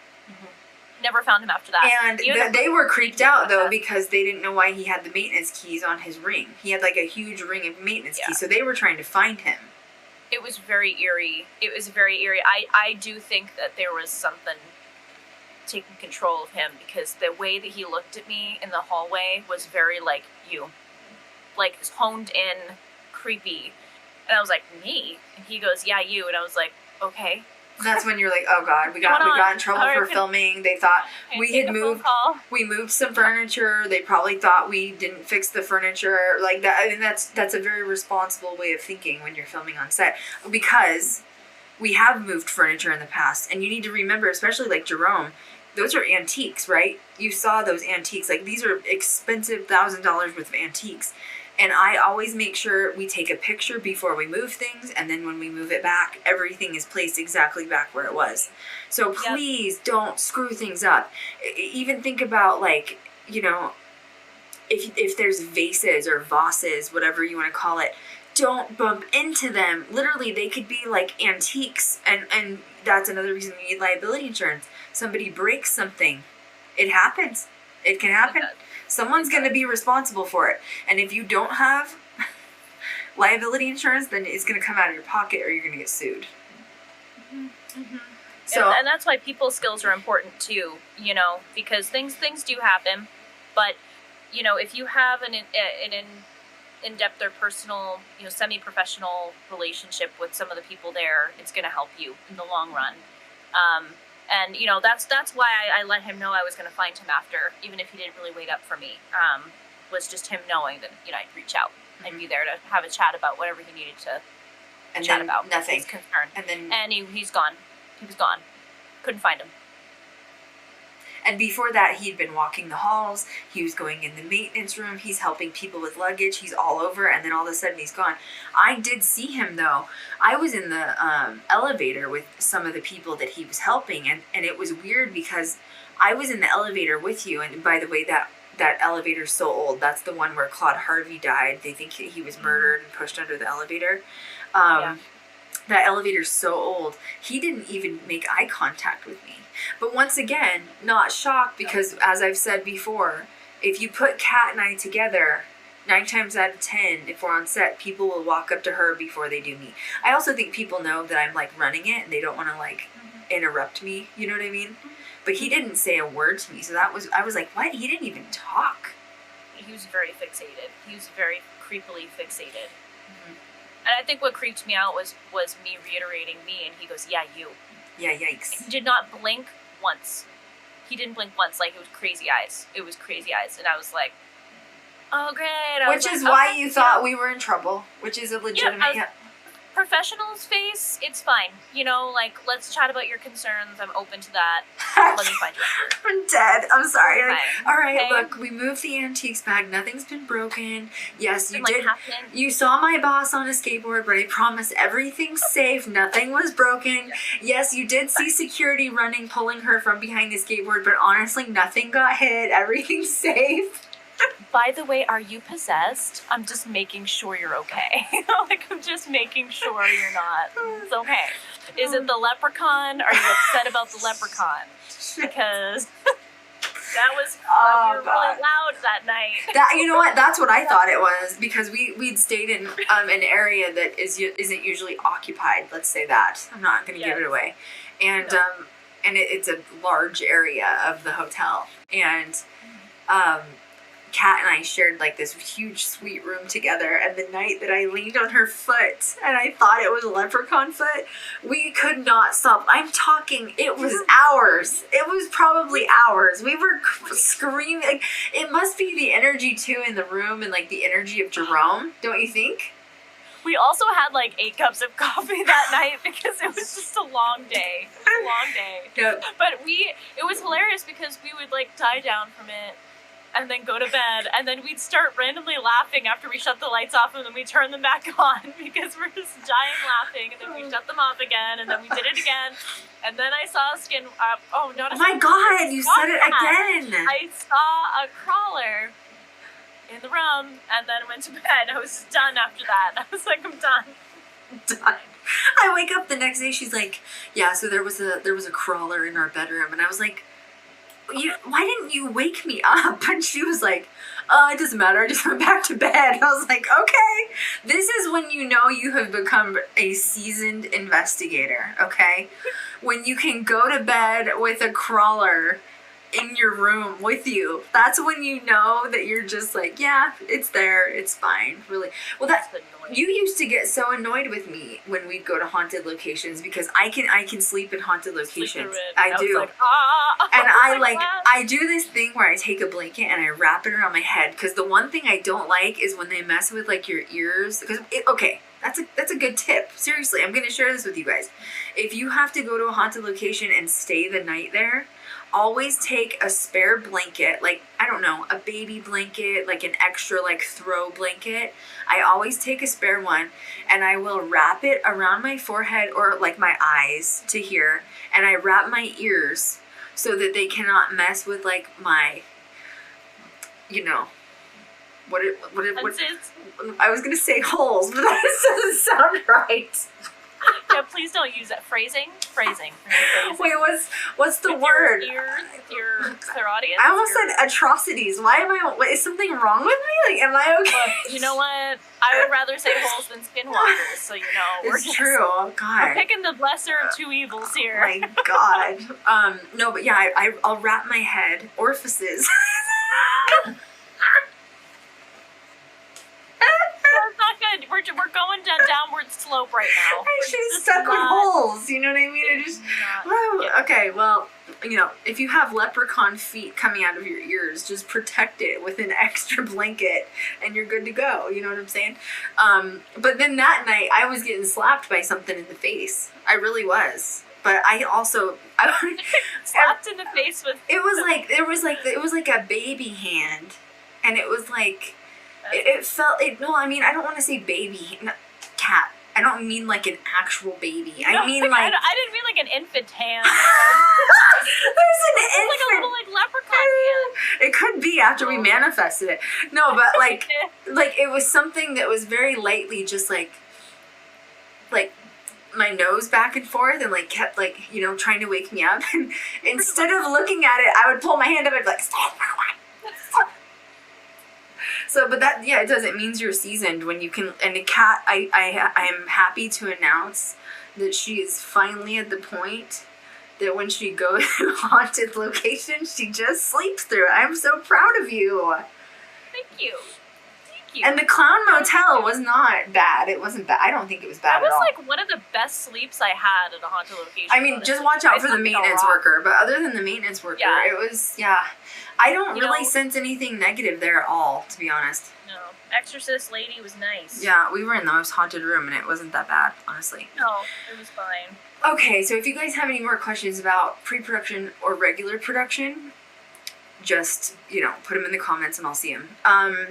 Let's move on to post-production. Okay.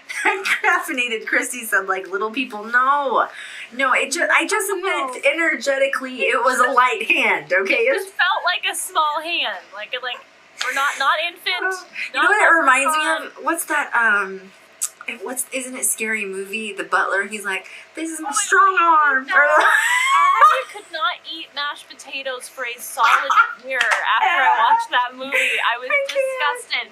I talk about that with all my friends. We're coming in. I was like, I'm crying. I can't. Oh my God. Get it out of the mashed taters. What did they do to you? Jesus. Cat. Nothing. Cat gets traumatized by strange things. You know what I'm saying? Yeah. Post-production.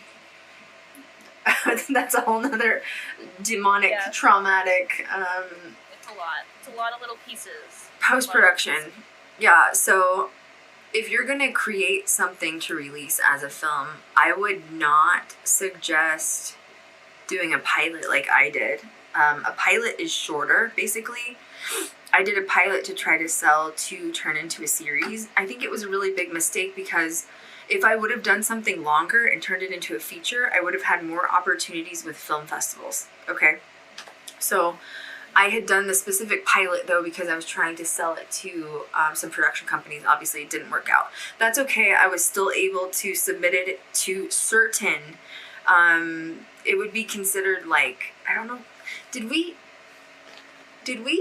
submit it as a short documentary or something because it was like under 80 minutes? Is that how we submitted it in film festivals? I think one of them was actually it was like reality documentary. It was reality documentary. Yes, it was short. Was a feature. It was.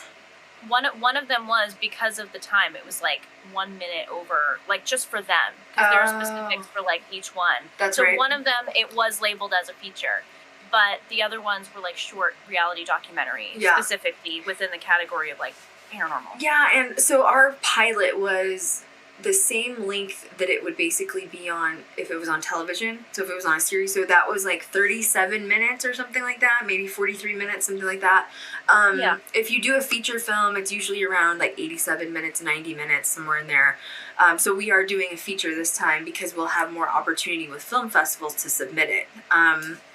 This one's gonna be really good. It's really good. I mean, it's so good. This how did you? I mean, the first film shoot was your first, or the pilot was your first major one. But comparing the two is just like night and day. Oh, 100%. Like, Yeah, the pilot was smooth as butter. It did. The feature was just smooth. We did it. It was done. Bam. The pilot, we had a lot of hiccups. Which is okay. It happens. Nothing's going to be perfect 24/7, of the time. But this feature was just like smooth sailing. It like happened and it did the thing and then that was it. Yeah, it was really nice. Very enjoyable experience. It was. Because you just knew, like, it was regimented. Like, we'd already been there, done that. Relatively, it wasn't too far after the pilot that we were filming again. So we had already had an idea of, like, okay, here's what we need to do first to make it easier for this process going forward. Here's the shots. Here's the shot list and, Well, that, and I used the same people on set. Well, most of the same people, not all, but most of. And I think that now, that's why I think it's so important when you have people that you trust in your crew. Because now you guys all know how to interact together. And you've done it before, and everybody knows what their position is. Nobody questions it. We all know what we need to do, and it just did it. It just happened. Yep. And in production, it's good to get that down because time is money. So when you have people in their jobs that aren't doing other people's jobs or, questioning other things or disrupting what's happening, it just makes things move a lot easier. It is. A lot easier. It is. Editing with post-production. So I am a person of many hats. I do have a post-production team. Shout out to Jeff and Ben. I love them so much. I will not be using them this time. This time I will be editing it myself and I will be doing audio mixing myself. This is not something that I suggest for people to do unless you have a lot of editing experience. Lucky for me, I have thousands of hours under my belt of editing experience and even audio experience. And honestly, I'll probably still send the final cut to Jeff just to make sure he thinks it sounds good because he worked on Beekman's World, if you guys remember that from the 90s. But, my point is biting off a project like this is not for an amateur filmmaker. Is that a really good way to put it? Yeah. And I mean, what's the definition of amateur versus pro? I don't know. I've done 10 pilots already. Most of them are on YouTube, not all of them, but you've seen a lot of them. I've won 5 film festivals, and now I'm at a point where I'm very confident in the work that I do. I've always done, side hustles of edits for, production companies. Obviously, I was a field producer for many years in the industry, and I think that it takes that long to get your confidence up to be able to say, I can do this myself. But now, I want you to talk about quality control and the quality difference between, I'm going to use this term loosely, like my orifices. Wait, that didn't sound right either. My orifices are not loose. Okay. Oh my gosh. I'm out. No, I'm serious. You and I were just talking about this the other day. There is I want you to call it as it is. YouTube quality. There is a YouTube quality versus a television quality versus a feature film quality. So I want you to talk about what those mean. What does it mean to look like your YouTube quality? YouTube quality is more vloggy, so it's more of camera at you type of situation, some B-roll here and there, interviews, all of that. It's a little bit more, I guess you can say, informal filming, if you want to talk about that life. And there's really great quality YouTube stuff out there, not knocking it, but it's just its own thing. It's a little bit more, I don't mean amateur in a not experienced way, but it's just not as regimented as a legit film set. And, the difference between a feature, like a scripted feature and reality are two different things. Reality moves a lot quicker. Mm-hmm. Reality, you have a plan in place. People have their jobs. They know what they need to do, and it gets done in a timely manner, but it moves quickly. We got to keep going. You got to, keep it moving. We're going to go to the next thing. It's fine. Whereas a scripted feature, for movies or anything like that, is legit schedule, and it's for years. It's for a long time. It's a long time. Like if you, especially like if you're, the biggest thing that I had learned from research and, you know, working under Krystal's wing and having her teach me so much is like, if you want longevity as a producer, if you want to work in film, reality is the way to go. Reality is the way to go, because you're going to get more jobs, or if a show keeps getting signed for seasons, like that's the way that you want to go down. That's the path you want to go down. So it's easier to get into reality than it is scripted. So what she's trying to say is, if we start with reality and we get all this done with reality, it is easier to slide into a script. Like let's say we do Ghost Girl Diaries for 14 seasons, and I turn around and look at Kat and say, okay, now I'm going to shoot a scripted series, and I'm going to do a scripted feature film, and you're my AD, right? Which is assistant director, which that's somebody who's right under me.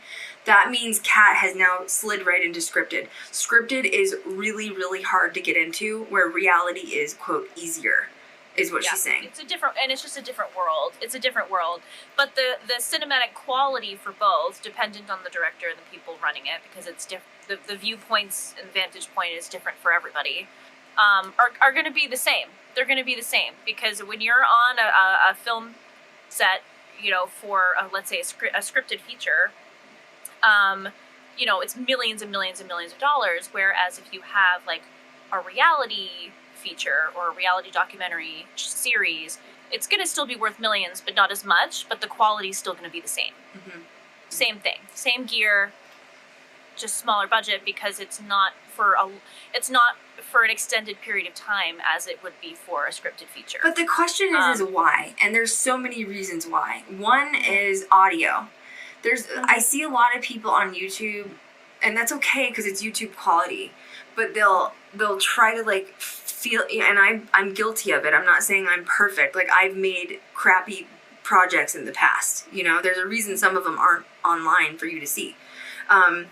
One of the things is, unless you have an audio mixer on set, so an audio mixer has cans on, which are headphones. Cans are a slang word for filmmakers, okay? So they're like big, expensive headphones, usually Bose or something. And then they have like this big audio pack. We own one. I've never actually brought a sound mixer on set with me. I don't need it yet. Eventually we will. But you have this big pack. It's a lot of money, usually like $1,000 or more worth of equipment. They walk around and either they or someone else hold a boom mic, and you can't see the mic in the shot, so it's this really big like pole with a mic on the end, and they're carrying it around. You've probably seen it in some with leprechaun foots dangling on the end. No more rabbit's foots. It's a leprechaun foot now, y'all. Okay. But what'll happen? My point of this is like, if you have a boom mic operator, it doesn't matter which direction you turn to talk, you can still hear that person as long as like the mic is in their visual like area. A lot of people on YouTube will go to like shoot like a documentary or something, and they'll walk away from the camera person where they have one directional mic on the camera. So as they walk away, this is what it sounds like. Yeah, so can you guys hear me like way over here? Like, you know, can you notice the audio difference? Can you tell the audio difference? Could you hear it? I mean, so that's one version of why amateur filming is bad, is that your audio quality is going to be bad. You have to pay attention to where your mic is. If you're doing an investigation and you start walking away from your crew and you're way over here saying, okay, now this is where the lady hung herself, and then you come back, do you see how messed up your audio sounds now? Mm-hmm. And you're going to try to win a film festival with your audio messed up like that? Another way to get really bad, you know, amateur footage is editing. Oh my God, editing is so important, Kat. Oh, yeah, it's huge.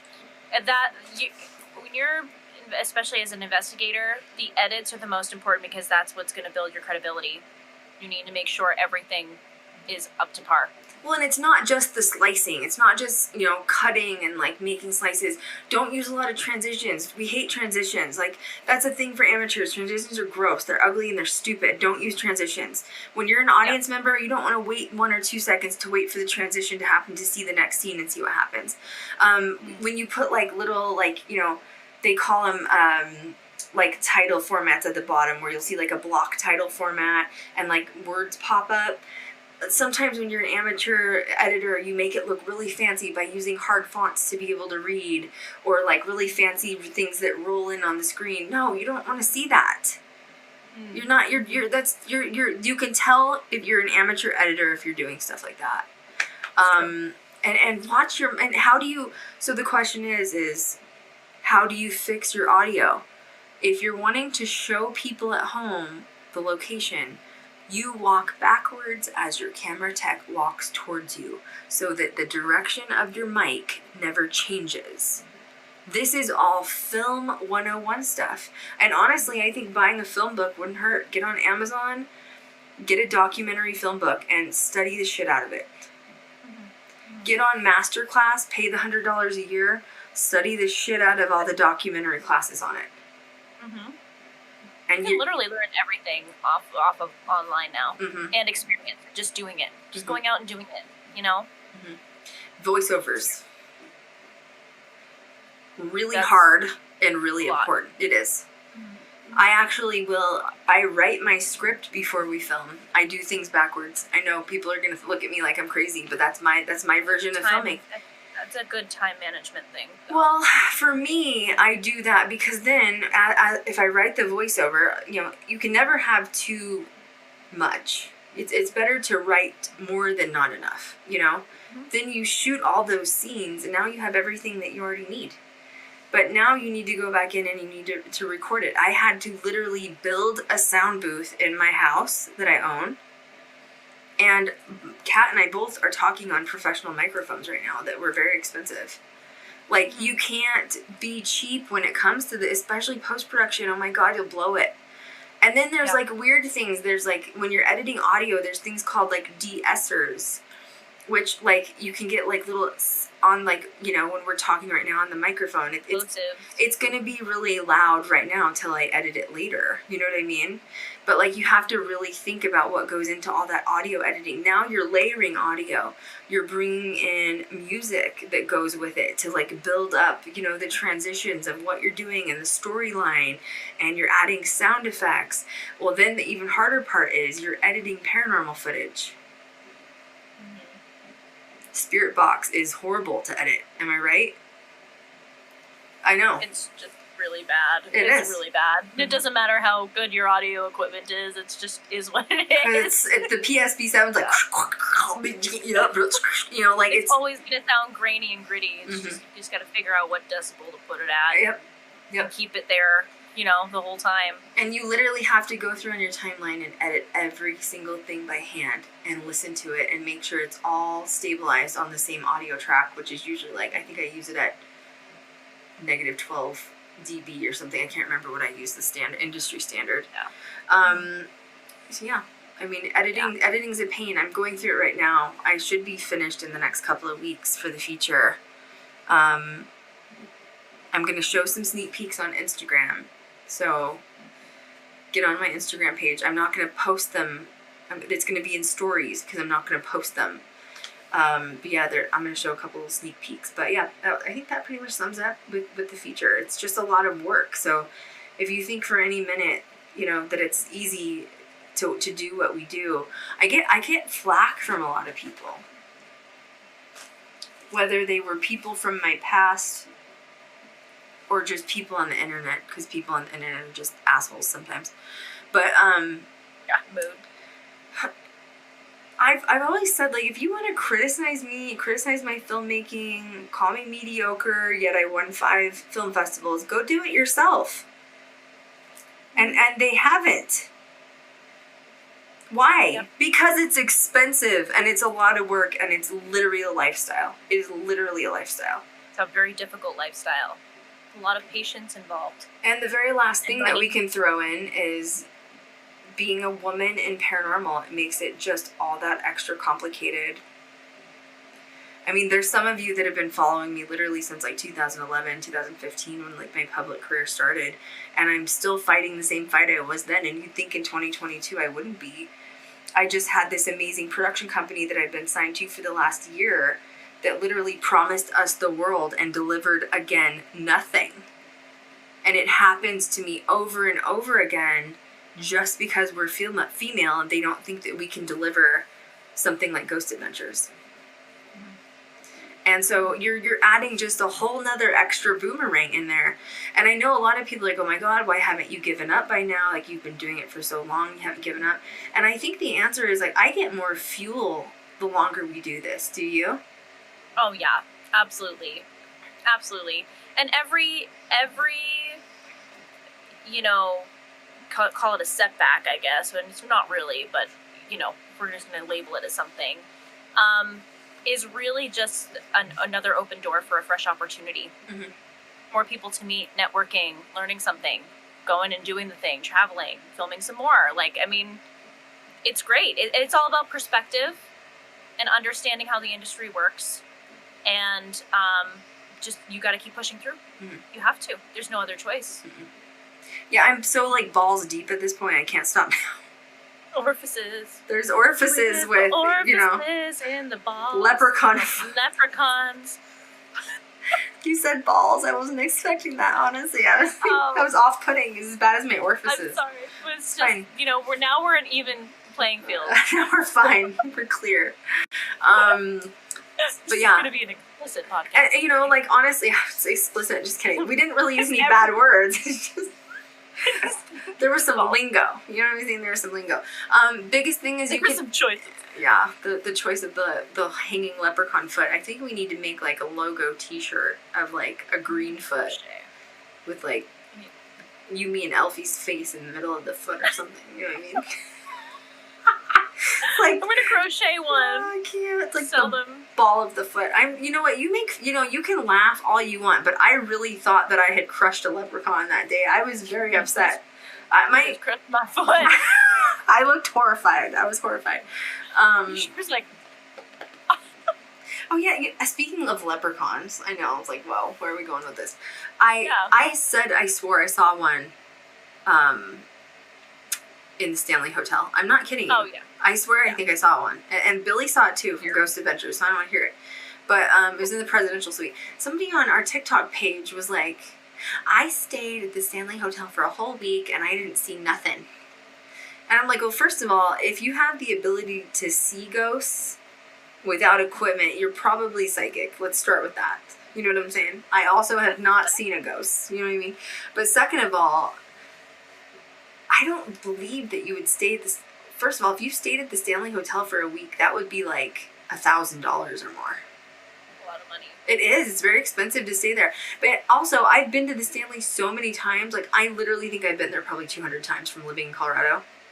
And I have never not had an experience there. Like, I've had really good experiences and I've had really bad experiences. So I'm like, how did you not experience anything at the Stanley and you've been there for like a week? Unless you're like a total skeptic and you like totally have it shut off to the point where you just don't want to experience anything at all.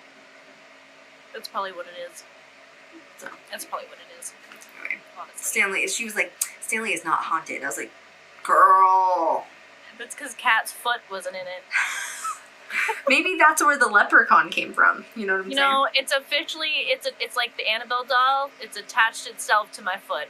Okay? There was a video of Annabelle the other day on TikTok. I don't know who posted it, but like you saw it. You said you thought you saw it. I did. Yeah. And they're like dramatically, was it Tony Sparrow? And he was like, we're taking it out. We're taking the doll out. And everyone's like, we're taking it out. We're taking the doll out. And I'm like, why are you acting like that? Why can't you just take it out like a normal person? What are you doing? Because it's Tony Sparrow. Don't even get me started. And then there's all these people commenting, I wouldn't do that if I were you. Oh my god, it's Annabelle. Oh my god. Look, I'm not saying she's not haunted. Cat's met Annabelle. It's haunted. Definitely. Yeah. But I'm just saying, do you have to act psychotic around it all the time? Like, oh my god. Oh, god. He's very dramatic. He's very, very dramatic. He talks shit about Zach, and he's very dramatic himself. So, You know what? Okay, the other day I finally thought about it. Okay, I'm gonna see if anybody says anything in the comments. Okay, Tony Sparrow reminds me. I finally figured it out. Remember, I've always said he reminds me of somebody. I remember. Who? He reminds me of the guy, the evil uncle in 13 Ghosts. Oh my god. Am I right? You're 100% correct. He even dresses like the evil uncle in 13 Ghosts? Holy crap. Is Tony Sparrow that uncle? I need to do a side-by-side now. I'm going to post that on my Instagram story after this. I'm serious. I think dead serious. Yeah. It's like yeah. a replica, like creepy. I finally thought about it the other day when that video popped up. I was like, oh my god, he looks like the dude from 13 Ghosts. Like, what the hell? And that guy was evil too and did shit for evil. You know what I'm saying? I'm just saying. Anyway. That's all. I just felt like sharing that. There's something wrong. There's something wrong, Cat. There's something off. Kat doesn't like Tony Sparrow. She's met him, and I shook his hand, and I should have worn gloves, just like they wear gloves for Annabelle. Okay, don't touch him. He's just an unhappy soul. He just wants more money, and it's just not enough, He's plenty happy right now, I can tell you that. Well, but he needs that show sign. He can have hangouts with freaking Annabelle. He should, honestly. The Warrens used to have, like, dinners with Annabelle and shit, didn't they? Yeah, he did. He did? Where's John Zaffis? Where is he? He's Lorraine's nephew, and I heard that they were pissed that he used their name when he made his show, The Haunted Collector. By the way, for Morty, I worked for a production company very close with the company. Actually, hang on a second. Please stand by. Because I want to make sure I give the actual tea before I open my mouth. So just hang on. What was it called? The Haunted Collector, right? Haunted Collector. Haunted Collector. I knew the production staff on that series when I was working. What production company is with it? It was on Sci-Fi. What's the production company? For the Haunted Collector? Gurney Productions, but they were with Sci-Fi, okay? Now, at the time, I was with Pilgrim Studios, okay? And I knew production company, or producers that did The Haunted Collector, and they said to shoot an entire season of The Haunted Collector took 1 week. So I think the whole thing was fake. I think it was all staged. Yeah, that is not possible. No, they did like 1 episode an hour, literally.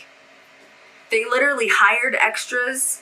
They would like rent people's houses out and like pretend like these things were, they did it quick in Los Angeles actually. It was done in LA. That's really dumb. Yeah, they made it look like he was, so I think the Warrens were pissed that he was like making a fortune off of them while he's like Lorraine's nephew or something.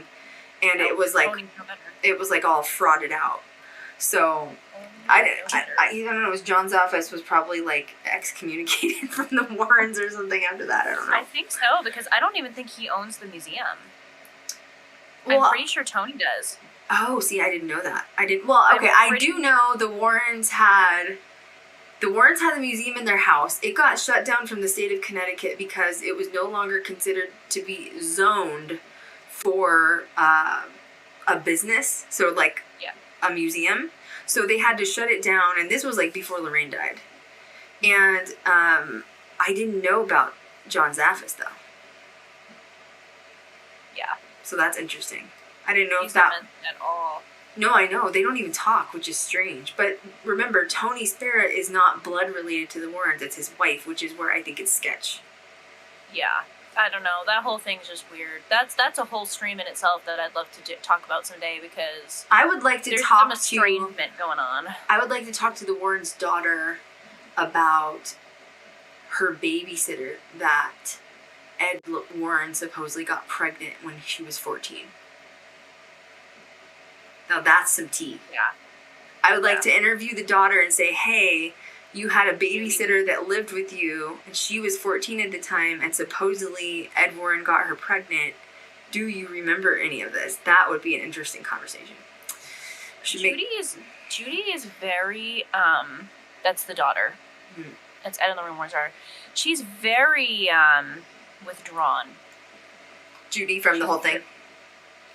Just like her energy is, she's very withdrawn. Was she there? I saw her, but I think she left. I think that she left, like, before the event. Like, she won't even be in the room. Wow. Like, she won't, yeah. So, I don't know if maybe she probably experienced some trauma, maybe. But I have heard through the grapevine that she is very psychic as well. I don't know how true that is. She just doesn't want to be, like, in the public eye. Just, like, yeah. Especially if, her parents did a lot of really heavy cases. Mhm. I can only imagine, but it's unfortunate that her husband has to profit off of her parents. So, that's Yeah, a whole I still other find it conversation. strange. I know. I don't. The whole thing is just weird. Even Ed's weird. Ed was weird. Well, no, I don't like Ed for sure. Like, I think he was an opportunist, and especially when all those court documents came out that, like, he actually got the 14-year-old pregnant. He's like a pedo. Yeah, I was not interested. We should do a refresher stream on that. Oh, we God. should do a refresher stream because there's a lot to unpack there. Wow. And I'd love to hear more about Zaphis as well. I don't. Is he even on social media? I'm just gonna look really quick. Do you guys care? This is what Kat and I do on the phone. I know. Sorry, we're going off on a tangent right now. I don't know. This was not on the docket. But that's it. John Zaf. How do you spell it? Oh, there he is. Pops up. He's got 1,000 followers. That's it. On Instagram. The last post was March 2nd of 2021. He does have a website that says johnzaffis.com. Oh, it looks legit. Still looks legit. This is it. Really? And John, JOHNZAFFIS.com if you're interested. I have no idea what's going on here. Ready? I have 43 years of studying and investigating the paranormal. I have the resources and experience to help people in need and to spread the word of the reality of supernatural. What does that mean? Wait. Did I read that right? I have the resources and experience to help people in need and to spread the word of the reality of the supernatural. Does that make sense to you? Because that doesn't make sense to me. No. He's spreading his orifices. What? Grammar. Within this site, you will find many sources of information to help you understand the realm of supernatural. Okay. Then what? Supernatural. John Zaffis has over 43 years of experience. That bothers me when people say shit like that. Is that bad? Like, I get annoyed. Like, I'm not going to sit here and give you how many years, I've been an investigator. Like, just go look me up on YouTube. Like, I don't really care. Does it really matter? I just think, like, people that, like, I've had investigators introduce themselves to me. They're like, I've been an investigator for 16 years. And I'm like, so? Like, what kind of evidence have you got? Good or bad? Or, like, where do you stand on that? I don't really care how long you've been doing it for. He drops Ed and Lorraine on his website, girl. Are you on there? I'm trying to look up who owns Oh my God, this the is some Occult tea. Museum. We're ending the stream with some tea. Some mofo tea. Tony owns it. He has had the opportunity, this is on his website, he's had the opportunity to work for and with his aunt and uncle, Ed and Lorraine Warren. This sent John beyond, looking for ghosts and hauntings. It sent him beyond. He is beyond, okay? Beyond help. Someone needs to help. Someone needs to give him. Someone needs to rewrite this for him. This is really bad. Well, it's really not going well right now anyway, so I don't think it matters. Hauntings and... Oh, this is such poor English. Ed and Lorraine Warren. The grammar is just not here, okay? It's just not. This sent John beyond, looking for ghosts and hauntings, and into studying demonology under the Warrens. Oh, see, never trust somebody that says they're a demonologist. Never trust somebody. Immediately not trusted, okay? Let's see. Oh, this led to John's involvement with cases of possession and exorcism, which gave him the opportunity to work with prominent exorcists in his field, including Roman Catholic priests, monks, Buddhists, rabbis, and ministers. John has assisted and worked with well-known exorcist Bishop Robert McKenna, Father Malachi. My cat's name's Malcolm. We call him Malachi. I'm going to call Malcolm Father Malachi from now on. Do it! And Reverend June. His research has taken him throughout the United States, Canada, England, and Scotland, covering several thousands of cases throughout hands-on investigating. Through hands-on. Oh, see, this is bad English. He needs some commas in here. I can't read this without commas. Tony Sparrow owns the Occult Museum. The one that he used on his show? Like legit, like the Occult Museum, Ed and Lorraine Warren's museum. Tony Sparrow owns it. So it's not even under Judy. It's not even under. I don't think Judy wants anything to do with it. Wow. Judy. I would assume she probably signed it off to Tony.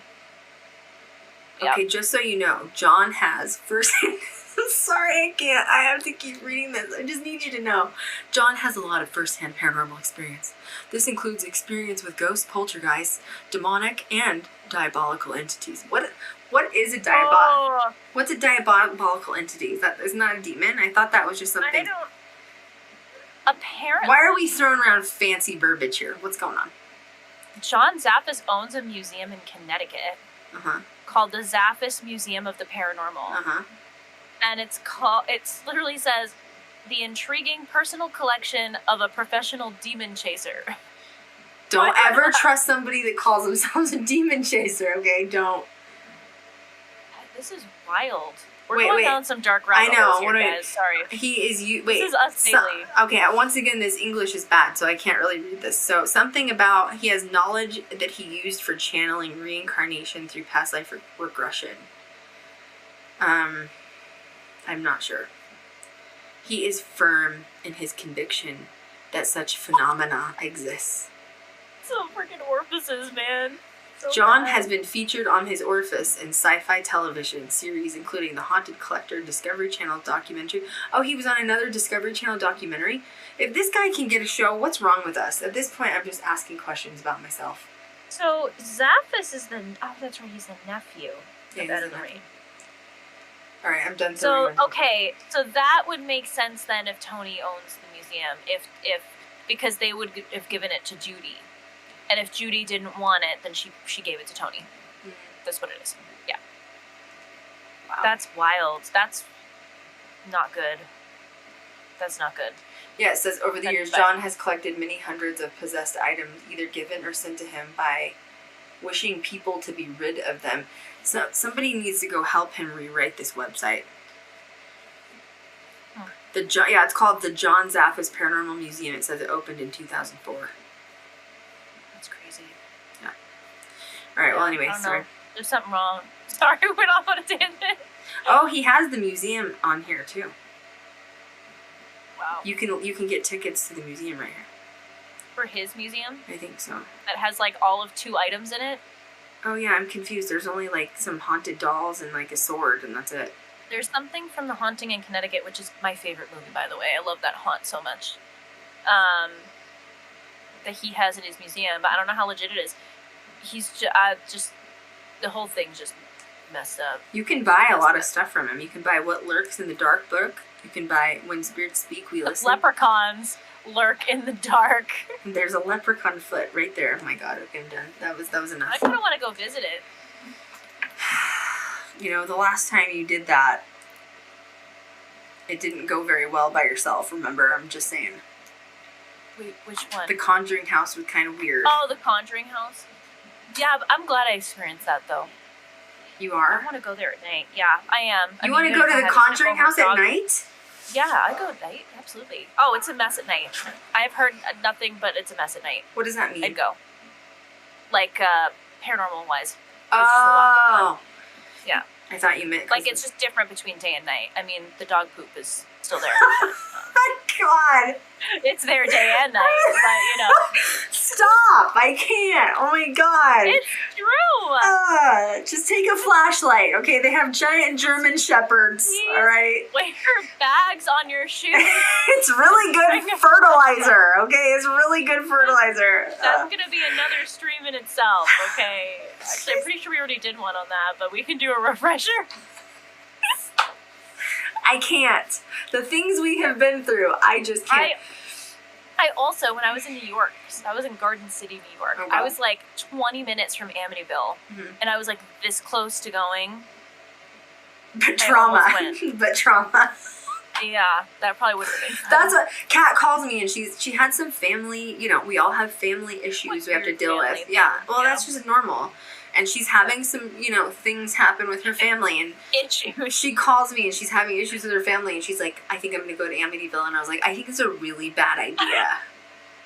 Like, really bad. And she's like, but I'm like 20 minutes away. I was like, considering what's been going on, I think it's a poor choice, Kat. And so she listened to me the next day. She's like, yeah, I didn't go. I was like, okay. Going through a distressing time, first thought in my head, visit Amityville. It's like, tell me you're into paranormal paranormal without telling me you're in the paranormal. It's like That's definitely one of it. my mom gets murdered. She dies in January. Oh, we're going to film a feature in February. What? Are you okay? Yeah, that's how I deal with my trauma. When someone dies, I just go on a ghost hunt. It's fine. I'm fine. I've got that. Actually, no, seriously, that was divinely guided. It was. That was divinely That was guided. my mother. My mother. She's she's very strong. She's laughing with us right now. Yeah, It's fine. she's like, oh my god, Cat and Krystal are on. Have you guys been watching the podcast? You know she's watching right now. My god. Oh, of course. Oh, gosh. My god. Biggest fan. Mm-hmm. Number one fan. Well, that is the tea. And, That's the tea. yeah, I think this is a really good spot to stop. That was pretty good. Let's do it. This was great. We always have so much fun doing the most stupid things. Like, who would have thought we'd be looking up John Zaffis? I don't even know what I'm doing with my life. I don't even know. Oh, because we were talking about Annabelle. Oh, yeah. He also just has a really funny name. Zaffis. Well, I'm not discrediting him. He might be a really good dude. I don't know. All I know is the producers that I spoke with said that his show wasn't legit and that they filmed it a season literally in a matter of like a week or two. Aries calls bullshit. I don't Maybe know. that's just me. I don't know. You mean... Maybe it's just because I'm salty about Tony. I just don't trust anybody from that family. Well, you said, like, people in Connecticut are kind of weird anyway sometimes because you've dealt with Oh, it. gosh. The worst drivers, like worse than people from Mass. And I was going to say mass holes, but I can say that because I'm also a mass hole. I was born in Mass. Yeah. I don't think it's worse than LA drivers, though, because there's a ton of people moving to Vegas from LA. Oh, no, you have no idea. I don't know. If you're going to Connecticut then. And I used to live in LA, and I used to want to go back to LA, and like now the last thing it's so weird. It is like, life is wild, okay? Like, I lived in LA for a few, 5 years, whatever, when I was like working. Then I like went back to Denver for a while, and then I was like dying to move back to LA. I decided to move back to Vegas because it's the next closest like metropolis to LA. And, like, I was in Vegas, and I've been in Vegas for, 7 or 8 years now. And I've literally, like, the first few years I was here, I was like, oh my god, I hate it here. I just want to move back to LA. And now, I've been in Vegas, and I don't ever want to move to LA. Life is so weird. Life is so weird. Yeah. I never would have thought first of all, I didn't even want to live in Vegas. I don't even know how I got here. Somehow I'm here. I don't even know what's going on. Same. Every day of my life I ask myself that. How did I get here? I'm just kidding. How did I get here? I do like Sedona, though. I would consider moving to Sedona. Oh my gosh. Mm. Yeah, if you haven't been to Sedona, you need to go. It's magical. It's not typical Arizona. I feel like when people hear Arizona, they think of like just desert, like Vegas. But Sedona's like kind of in a mountainous area. It's cooler. There's a lot of trees, a lot of greenery. It's beautiful. It actually snows there. There was snow there when we went, wasn't there? Yep, yeah. There was. Beautiful. It was. Yeah, Sedona's gorgeous. I don't like Flagstaff. I'm not a Flagstaff person though. It's a college town, and I don't know. I'm just not a Flagstaff person. I don't know. It's just me.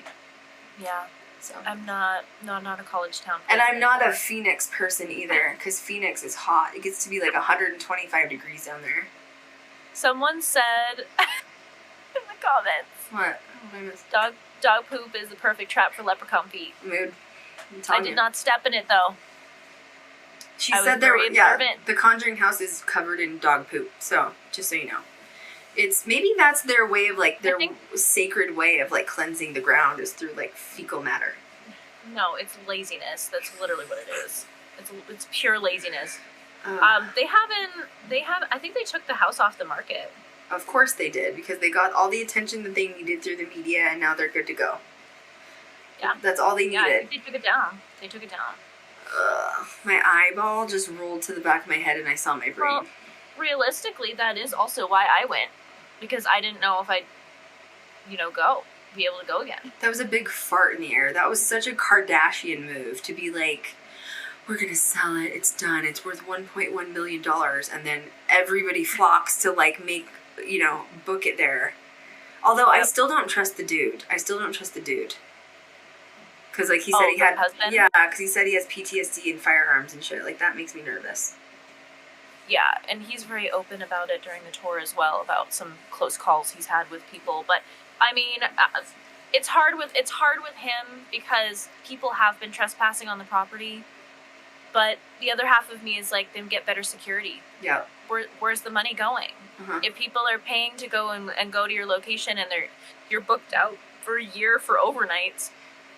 Pay for better security so you don't have to worry about it. It's not even that. Okay, let me just say this. If you're a smart business person, what they would do is turn the property into an LLC, and you can literally get like, you know, business loans on the home.